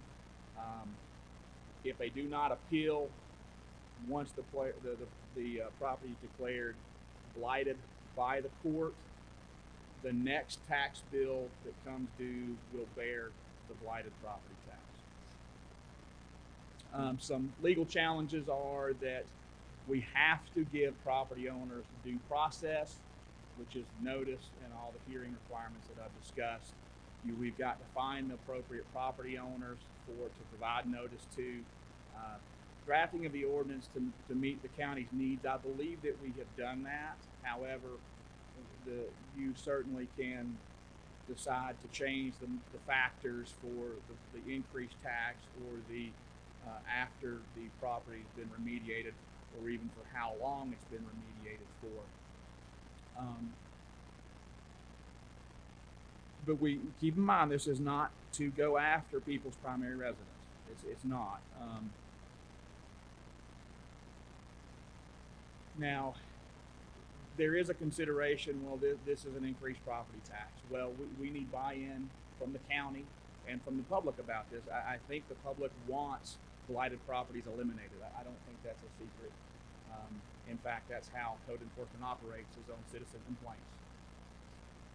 The public is obviously aware of these blighted properties. There are administrative considerations. We do not have to segregate these funds. These funds can just go into the county's tax assessors and be dispensed that way. We think it's better for the community and community development for those taxes to be segregated for this purpose. The deadlines are pretty much statutory. I think it really is going to hinge on identifying the best properties to take this action against. In my reading of the counties that have done this, some counties in the last couple of years who've enacted this ordinance may have had one or two properties that they declared as blighted. However, I read an article today that said that the city of Savannah over the last 2 years has raised $158,000 in blighted property taxes. Now, I don't know their property situation, but that's quite on the far end of the spectrum of everything that I saw. The legal cost in drafting and adopting this ordinance, the county has already, we've submitted our bills for that. This is just the culmination of the work that we have done to this point. I would like to point out the counties and municipalities that have adopted this, and this is not a full listing, but we have in Alabama it's Albany, and it's Albany in Georgia, so Albany, Griffin, Lyons, Kennesaw, Albany, there you go. Cedartown, Americus, Rockmart, Sandy Springs, Ackworth, Savannah, Dublin, Cobb County, Conyers. Covington adopted a similar blight property tax ordinance in July of 2018. Macon-Bibb County went through this process in February, so the last I could tell is I think they did pass it. And as I said, Savannah, $158,000 in 2 years, and that's raised taxes. The thing about what this does is this is a tool to get these properties into better condition on those properties that the property tax is being paid. This is not going to work when the property tax is not being paid. This is for somebody's paying, they don't want to see their property tax increase to these factors, so they're going to come and say, hey, we'll remediate. We have some a comparison of what Albany and Griffin, they're in a comparison of what they've done. You'll see there was a factor increase of 3 on one, 7 on the other. The decreased rate, and this decreased rate is after the property is remediated or brought into compliance. 0.5 for 3 years on one, 0.5 for up to 4 years, depending on the repair expense. The blight definitions are very similar, and both of these localities are segregating the funds so that they will be used only for community redevelopment. Like I said, the millage rates will be set by the ordinance. They will be set and determined by this board if the board decides to approve this ordinance. There are no limits. I think that if you went over 10, you might have a constitutional challenge, but this is where it's at. There's no guidance on what the county can set. There's no guidance on what the decrease is after the property is remediated. And really and truly, for the program to work, it has to hurt a little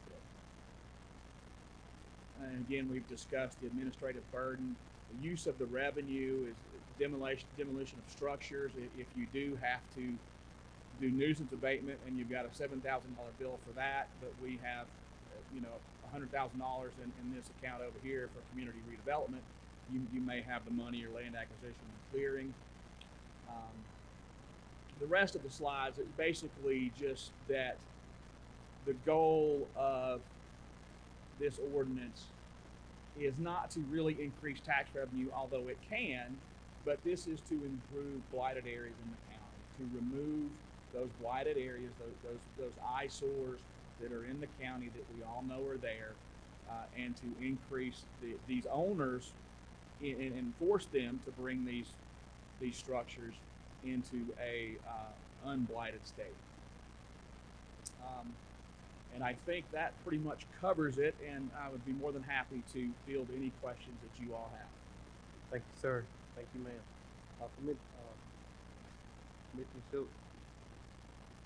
So, I have two pieces of property in my district that this comes to mind. One of the properties is a subdivision that does not have a single structure on it except a fence that's in a rock or a brick fence that's in disrepair. And the entire subdivision we have lots of code enforcement violations on this subdivision and have for several years. Now, in your initial comments, you said this is not necessarily used for undeveloped land. It's not developed, but it is a platted subdivision.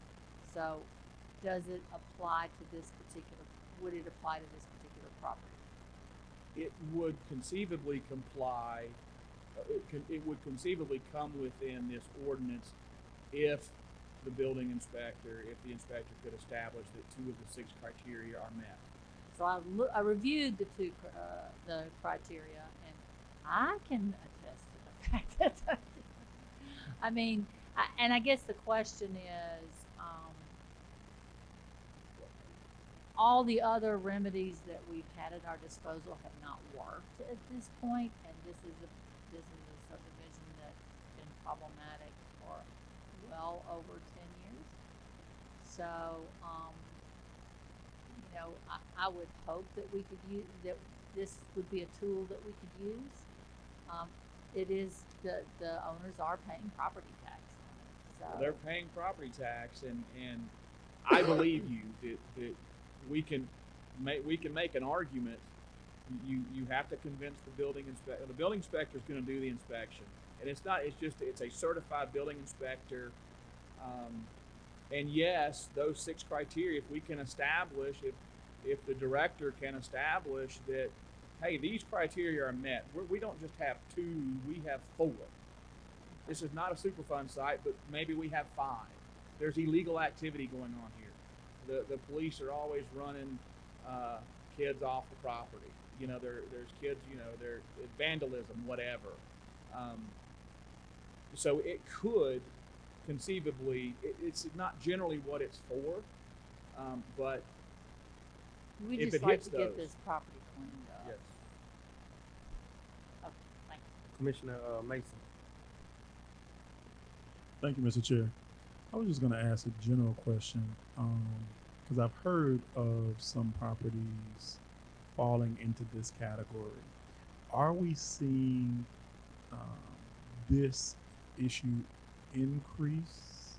Are we seeing more and more of this happening around the county, which is why we kind of really want to start moving in this direction? Correct. What we have found is because, as all of us are very aware, when the recession hit, we had a lot of properties out there that were pennies on the dollar, and a lot of investors came in and picked up these properties. And some investors have picked up properties. They do not live, they're not committed to the county. A lot live out of state, and again, we have no way of serving notice to them about the shape of their properties. And I think as our community has grown, and again, and I hate, no, I don't hate, I enjoy bringing it back to the strategic plan, but we listen to what our community has said, and our community has said we do not want these types of situations. And we have some tools that can deal with those, but we don't have tools where I can fly someone to New York to hand serve someone to get them to come down here and answer to our judge. So I think that as we grow as a community, as people become more aware of what services that we have and how they want to live, I do believe that we have to up our game as well.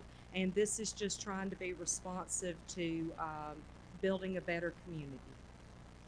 And I think you're absolutely correct. I think that whole strategic plan was intentional, and to create a better level of quality of life is what we want within our county. And so I think, like you said, and I think we've had a conversation before, Ms. Judy, in regards to these coming in and they're just, investors buying the property, leaving, and now it's just sitting there. No one's living there, and it's like not being maintained. So and I just kind of wanted to make sure that we're moving in the right direction to be able to clean that up. And so I'm glad that we're looking into this. So thank you. Commissioner Cowell. Thank you, Mr. Chairman. I had several folks call me for blighted properties, and I think I discussed them with you and Mr. Lloyd Kerr over there. But things like where houses burned down, and then I had one where there was a swimming pool in the back, and people just walked away from the property, but they left the swimming pool full of water. That's a terrible hazard right there for children. It's in a subdivision too. So having an additional ordinance to use is going to be good, because you can't. I don't know how we can get service on these people, and I don't know if we ever got anything done on that one. But having something where you can go after the property itself is going to be a good thing. Anyone else?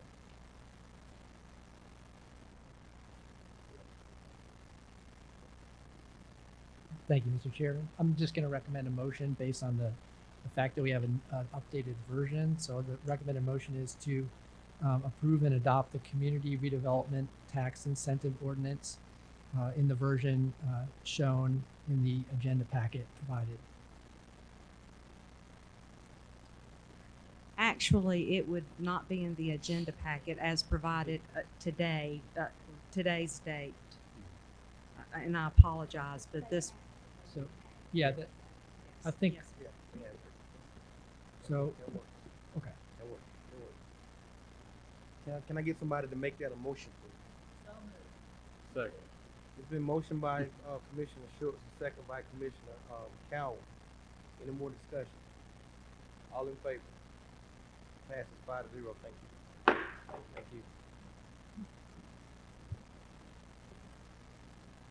Thank you.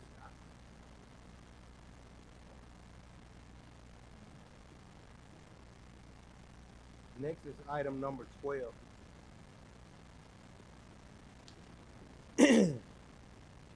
It's the approval of a purchase of vehicle for the county manager. I'm sorry. We should not. I'm sorry. I apologize. Next is item number 10. Been a long night. I seek a motion that we approve the consent agenda, please.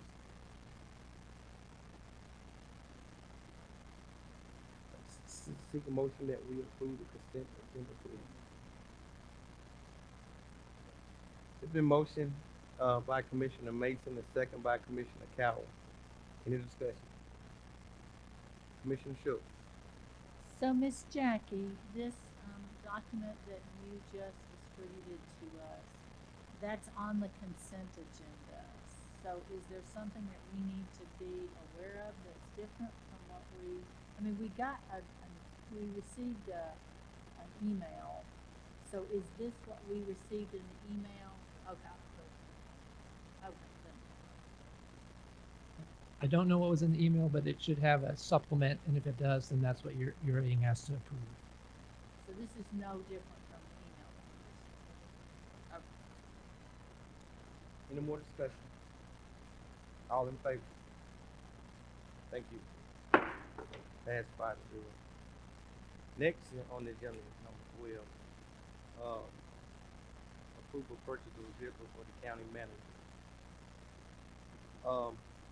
I asked for this particular item to be on the agenda because our county manager's car has been giving him lots of trouble. Not only does it give him trouble, it gave me trouble. For those who was asking questions about it, gave me trouble as well. There was money put in the budget before I came in the office to put a new transmission in that car. That never did happen. That car has been wrecked several times.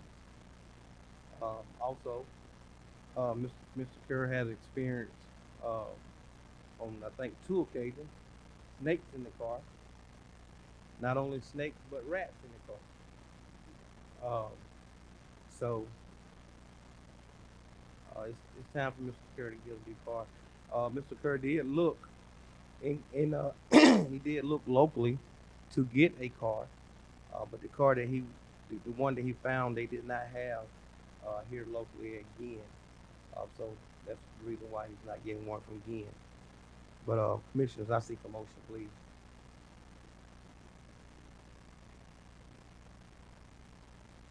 Commissioner Gow. I'll make a motion to approve the purchase of a county vehicle for the county manager.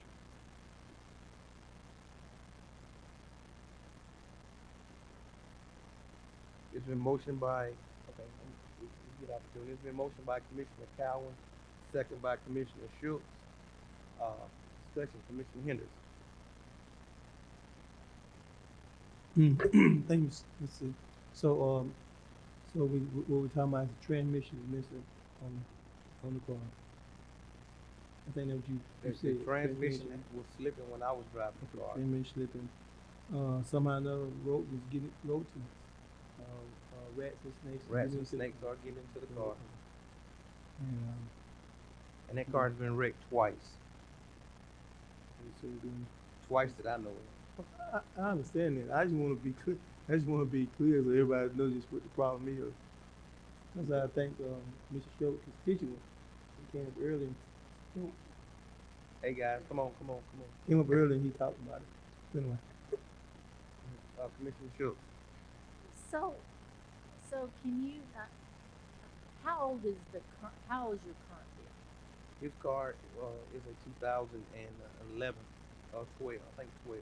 2012. And when was it wrecked? It was wrecked up under my predecessor had an accident in it.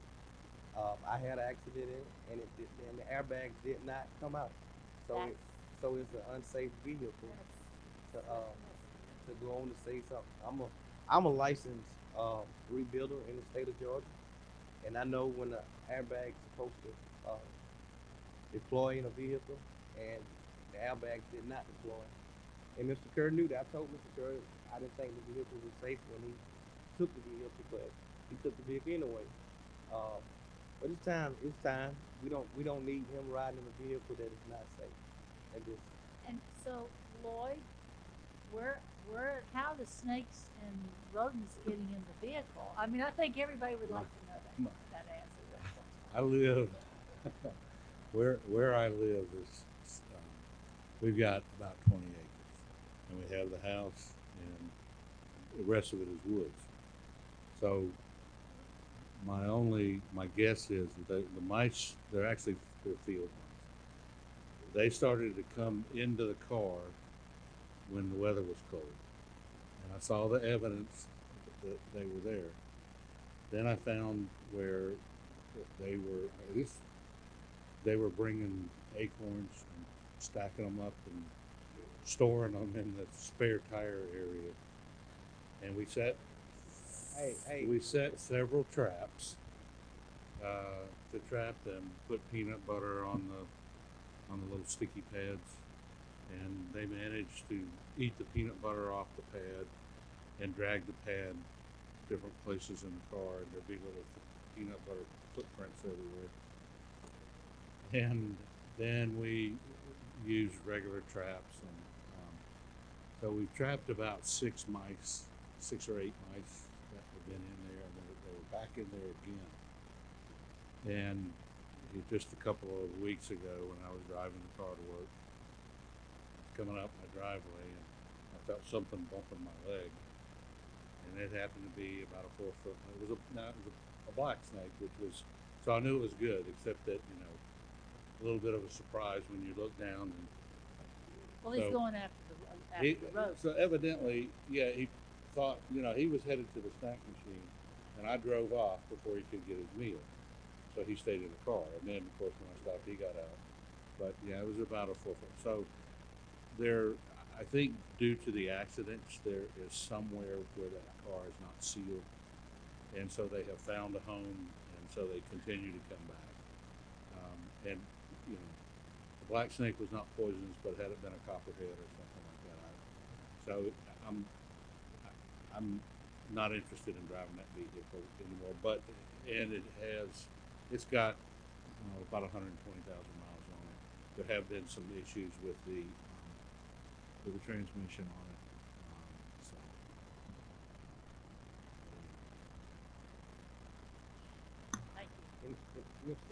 Commissioner Evans. Thank you, Mr. Chairman. So, was this the silver? Yes. Okay. And these funds would come from where? Yeah. Just SPLOST money? Mm-hmm. Thank you, Mr. Chairman. Commissioner Cow. The only comment I have, I do wish you'd buy locally.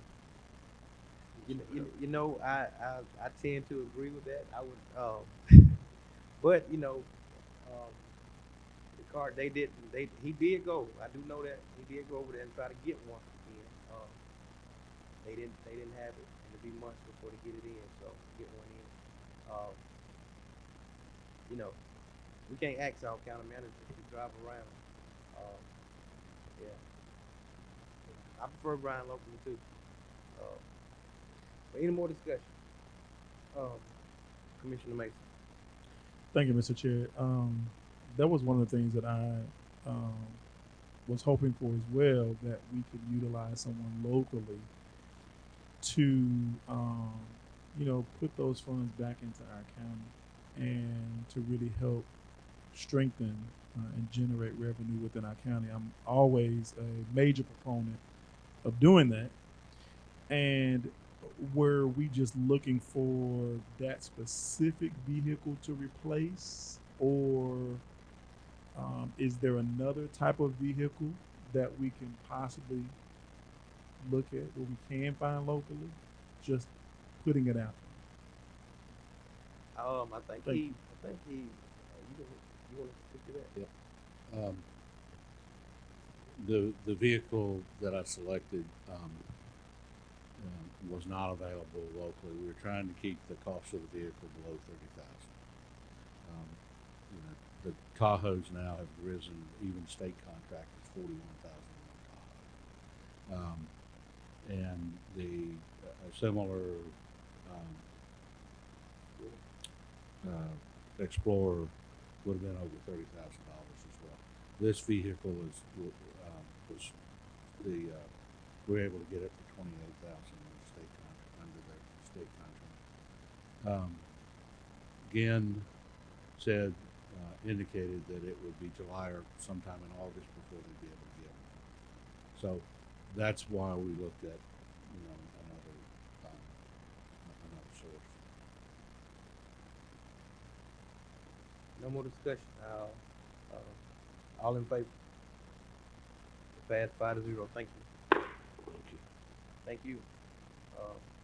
Next on the, I guess it's a little fun time now. Next on the agenda is item number 16, alcohol license, first reading. Texaco, I'm sorry.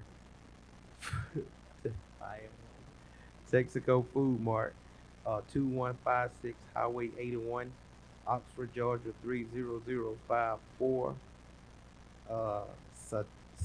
Sajabella,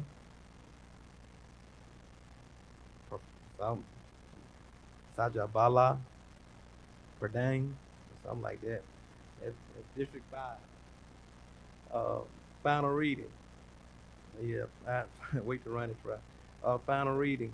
Liberty Food Mart, 1058 Highway 142 East, Covington, Georgia, 314. Shanaza, Sarani, District 1. Commissioner Evans. Thank you, Mr. Chairman. So I would just read it. All right, final reading. Liberty Food Mart, 1058 Highway 142 East, Covington, Georgia, 30014.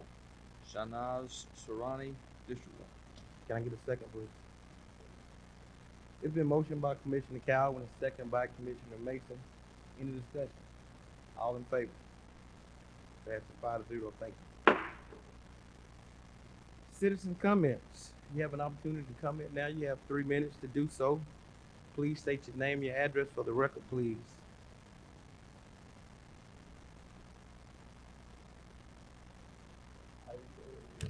Hi, my name is Sarah Doby. I live at 135 Hunter Ridge Drive in District 1.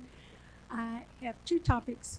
One, I just wanted to say I appreciate the fact that people are interested and loving towards their animals, but until Georgia gets rid of the death penalty, I'm not going to worry about no-kill dog shelters or pet shelters.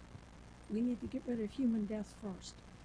The other thing is you talked about insurance, but since you took that off the agenda, I waited until this time to say anything, that I am concerned about just writing off dental as being something that is optional. There are many studies that show that good health starts with the mouth. If your white corpuscles aren't having to chase after all the crap in your mouth, then it can take care of other things that are going wrong with your body. That good health begins with a healthy mouth. Thank you, and Thank keep you, that ma'am. insurance. Thank you, ma'am. Next, please.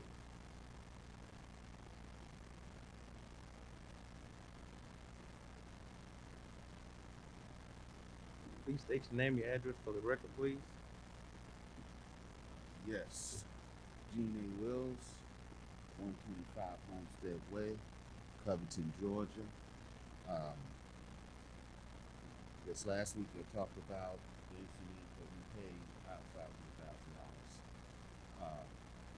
due to an inappropriate fine. I would like to know, or see if I can get information. I put in an open record request to find out exactly why we paid $500,000. Because firing someone improperly, they would get a year's salary. So something has to be done aggressive, very aggressive, to cause us to pay $500,000. And I like to know what that was. We got, the summer's not even here. We already got some racial tensions with young ladies who pulled out a car by the police, and how the police frame in such a way as this woman was. In my opinion, the police are trained to deal with these situations. Our citizens are not. They're not trained how to be appropriate when they're in a panic situation. The police are trained to deal with people who are stressed out and not acting appropriately.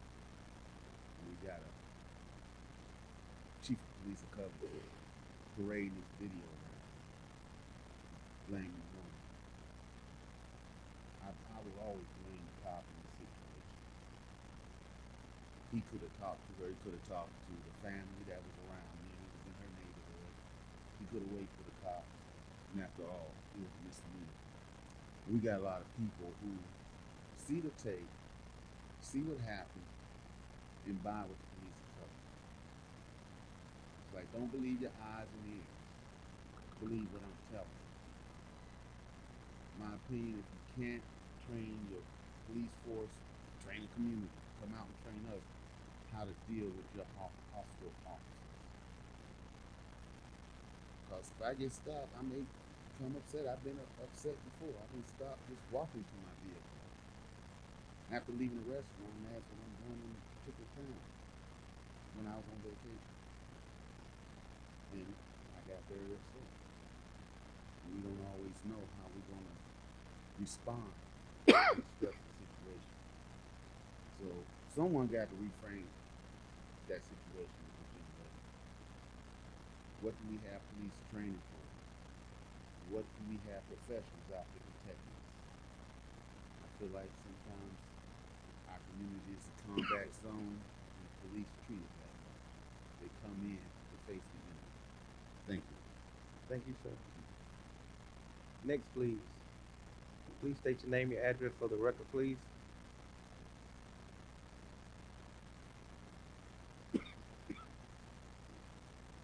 Good evening, Archie Shepherd, 9169 Village Drive, Covington, Georgia. I come up here tonight to speak about public safety. It seems like we have a problem when it comes to the sheriff department. Those guys over there, those deputies over there, when they leave home in the morning, they leave home, they expect to go back home. And it seems like it's a problem every time the sheriff department needs something. It's a problem now. I heard a comment tonight about a car. If you got a car 5 years old, 10 years old, these deputies, they spend their 8 hours sometime in this car. If you got an incident that happened on the other side of town, you don't want nobody to be sitting in a car there 5 or 6 years old and you don't know whether he's gonna be able to get to you or not. Now, it's a different in the sheriff department having a vehicle to go somewhere than it is me having one. And I heard that tonight, comparing the a personal automobile against the sheriff department. But we need to start thinking about what the sheriff do here and everything. It reminds me of a story in the Bible where the Israelite children was making bricks and they took the straw away from them to make it hard on them.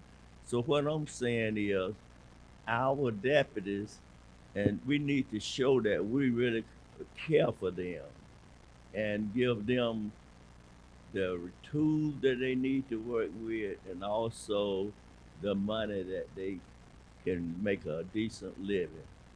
That's my statement for tonight. Thank you so much for listening. Thank you, sir. Anyone else?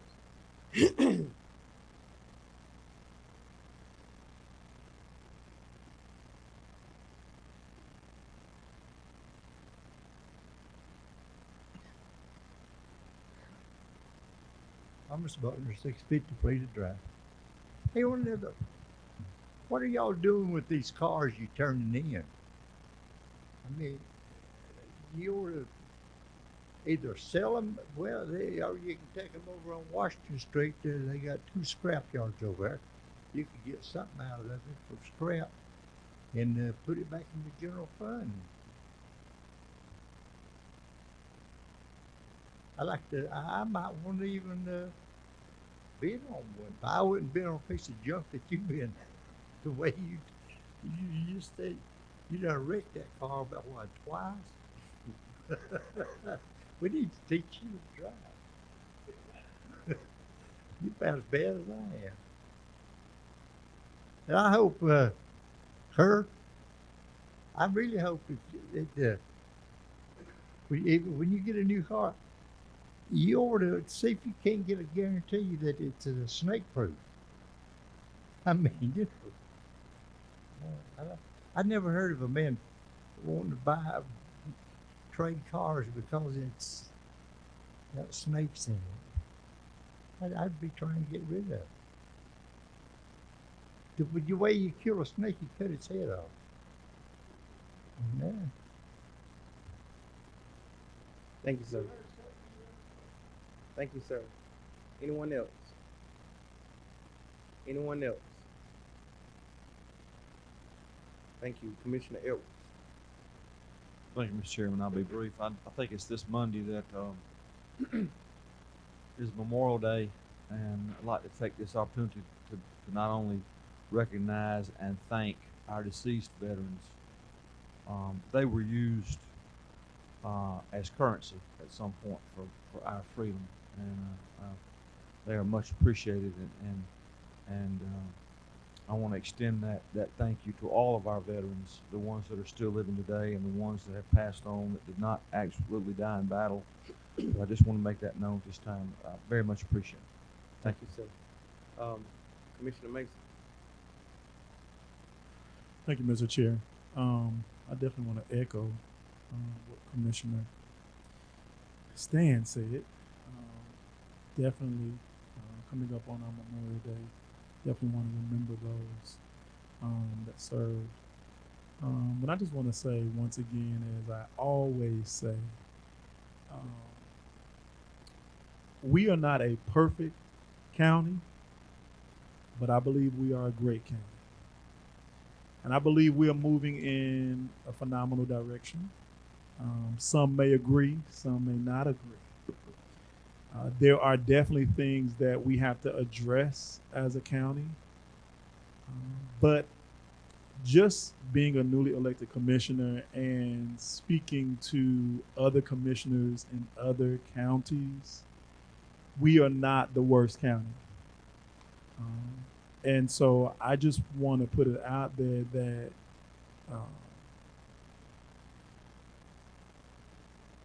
we that sit around this horseshoe, we were elected to address every single concern that comes across our desk. And I believe that we do our best to address it to the best of our ability. Now, a lot of the decisions that we may make may be unpopular, may not be what others think that we should do. But I honestly believe, based off of the data that we are provided, that we do our best to make the best decisions that we possibly can. And so I'm excited to be a part of this board. I'm excited to be here. I'm excited in the direction that our county is going. A lot of times I think we have to call those things that are not as though they were. And let's not focus on where we are.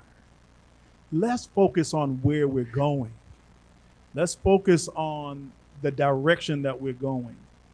And I think sometimes as citizens, and I think sometimes it's forgotten that those of us sitting around this horseshoe, we are citizens too. We are taxpayers too. We are part of this community as well. And so we want, the best interest of where we live as well. And so I just want our citizens to keep that in mind, to understand and to know that we live here as well. We're not driving into Newton County to a Board of Commissioners meeting.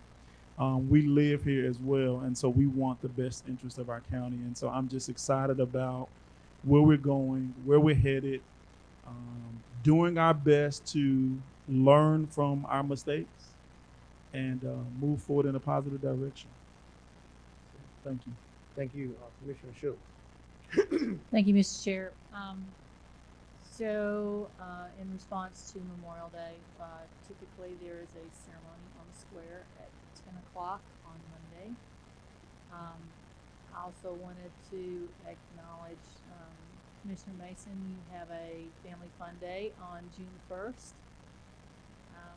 So hopefully we'll all be at both of those events. And then I didn't have an opportunity to speak to Pastor Franklin, but I think that it's really important that this board understand how much Solid Rock Church means to the health of the community that cannot afford health care in this community. They've been providing free health care for, I think he said, over 11 years. But when I looked at the health department, they were, in many cases, they were the only provider that we had for our indigent population, and not necessarily indigent, but people who had no health care. And the providers that provide the health care there do it voluntarily. And so it is a great gift to our community, and they do it with very little fanfare, but they are very vital to this community. So if you have a chance, reach out to them and thank them personally. Thank you. Commissioner Henderson. Thank you, Mr. Chairman. Well, first of all, I'd like to thank all our veterans for what they have done to keep us safe. And in second, we just, there are difficult times, or not so good times ahead. But if we, I think I said a while back, something about this love factors in the Bible, the last commandment. It says, love you one another as I've loved you. If we could do that, I think the Hebrew problems that we went through, we wouldn't have them, because we don't want to do anything that's bad to somebody who loves one another. And lastly, talking about the church, hey, what district is District 4? Man, hey, yeah. And I've taken several people over who needed help, assistance to that church, and they're a really good group of people. And not only do they give you help, free health checks and stuff, they also gives out food to take people out. And I'm so glad that people are reaching out to me in order to try to help some of the people who probably just need a little extra food a month in their homes, and especially our seniors. They're reaching out to help us, and I thank God for that. Commissioner Cowell. Thank you, Mr. Chairman. Just on a personal note regarding Memorial Day, my dad was a World War II veteran, and he was in the Okinawa campaign. And of course, he's been gone from my life for over 40 years. He was way older when I was born, believe it or not. He was in his 40s when I was born. But I think about him a lot and what the impact that World War II had on him. We need to remember, even the soldiers that we have today, the impacts that they face. I want to mention congratulations to the chairman for achieving his certification, ACCG. Thank you, sir. And Thank you. very proud of him. Thank Glad you, he sir. learned something. Hopefully. No, but one thing at ACCG, they had a special training session on Stanton Springs for economic development, a whole session on that. And it was sponsored by Shane, I think Shane Short was there, and it was pretty, I didn't get to go, I was in another class, but that just speaks well for our community, that ACCG is taking notice of what's going on in Newton County. And I just want to remind everybody tomorrow, having a town hall meeting at Good Hope Church. There is SPLOST money set aside for a project, or I'm sorry, a park, recreation park facility in the Spring Hill area. And we're going to have just an initial discussion with everybody, find out what people are looking for, get their feedback, and start at 7 o'clock tomorrow evening at the church. So anybody that would like to come, you ought to come. That's all right. Thank you, sir. Thank you. I think Commissioner Edwards said it the best. I don't want to try to, I think I need to add anything to it. He said it, he spoke very well about our veterans. So I don't want to try to get on top of that. He did very, very good.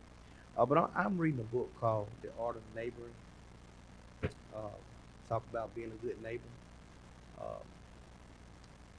And so I would ask that anyone that likes to read, please try to pick that book up. It's a good book. I think it'll be good for our community. We're going to keep preaching peace, unity in our community. Regardless if we don't like it, we're going to keep on preaching it and pushing it and trying to achieve it. We want to make sure that this community is not divided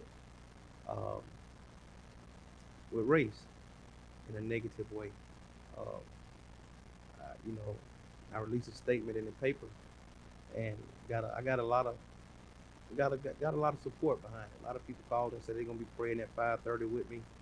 I will ask those that know the power of prayer to pray for our community at 5:30 a.m.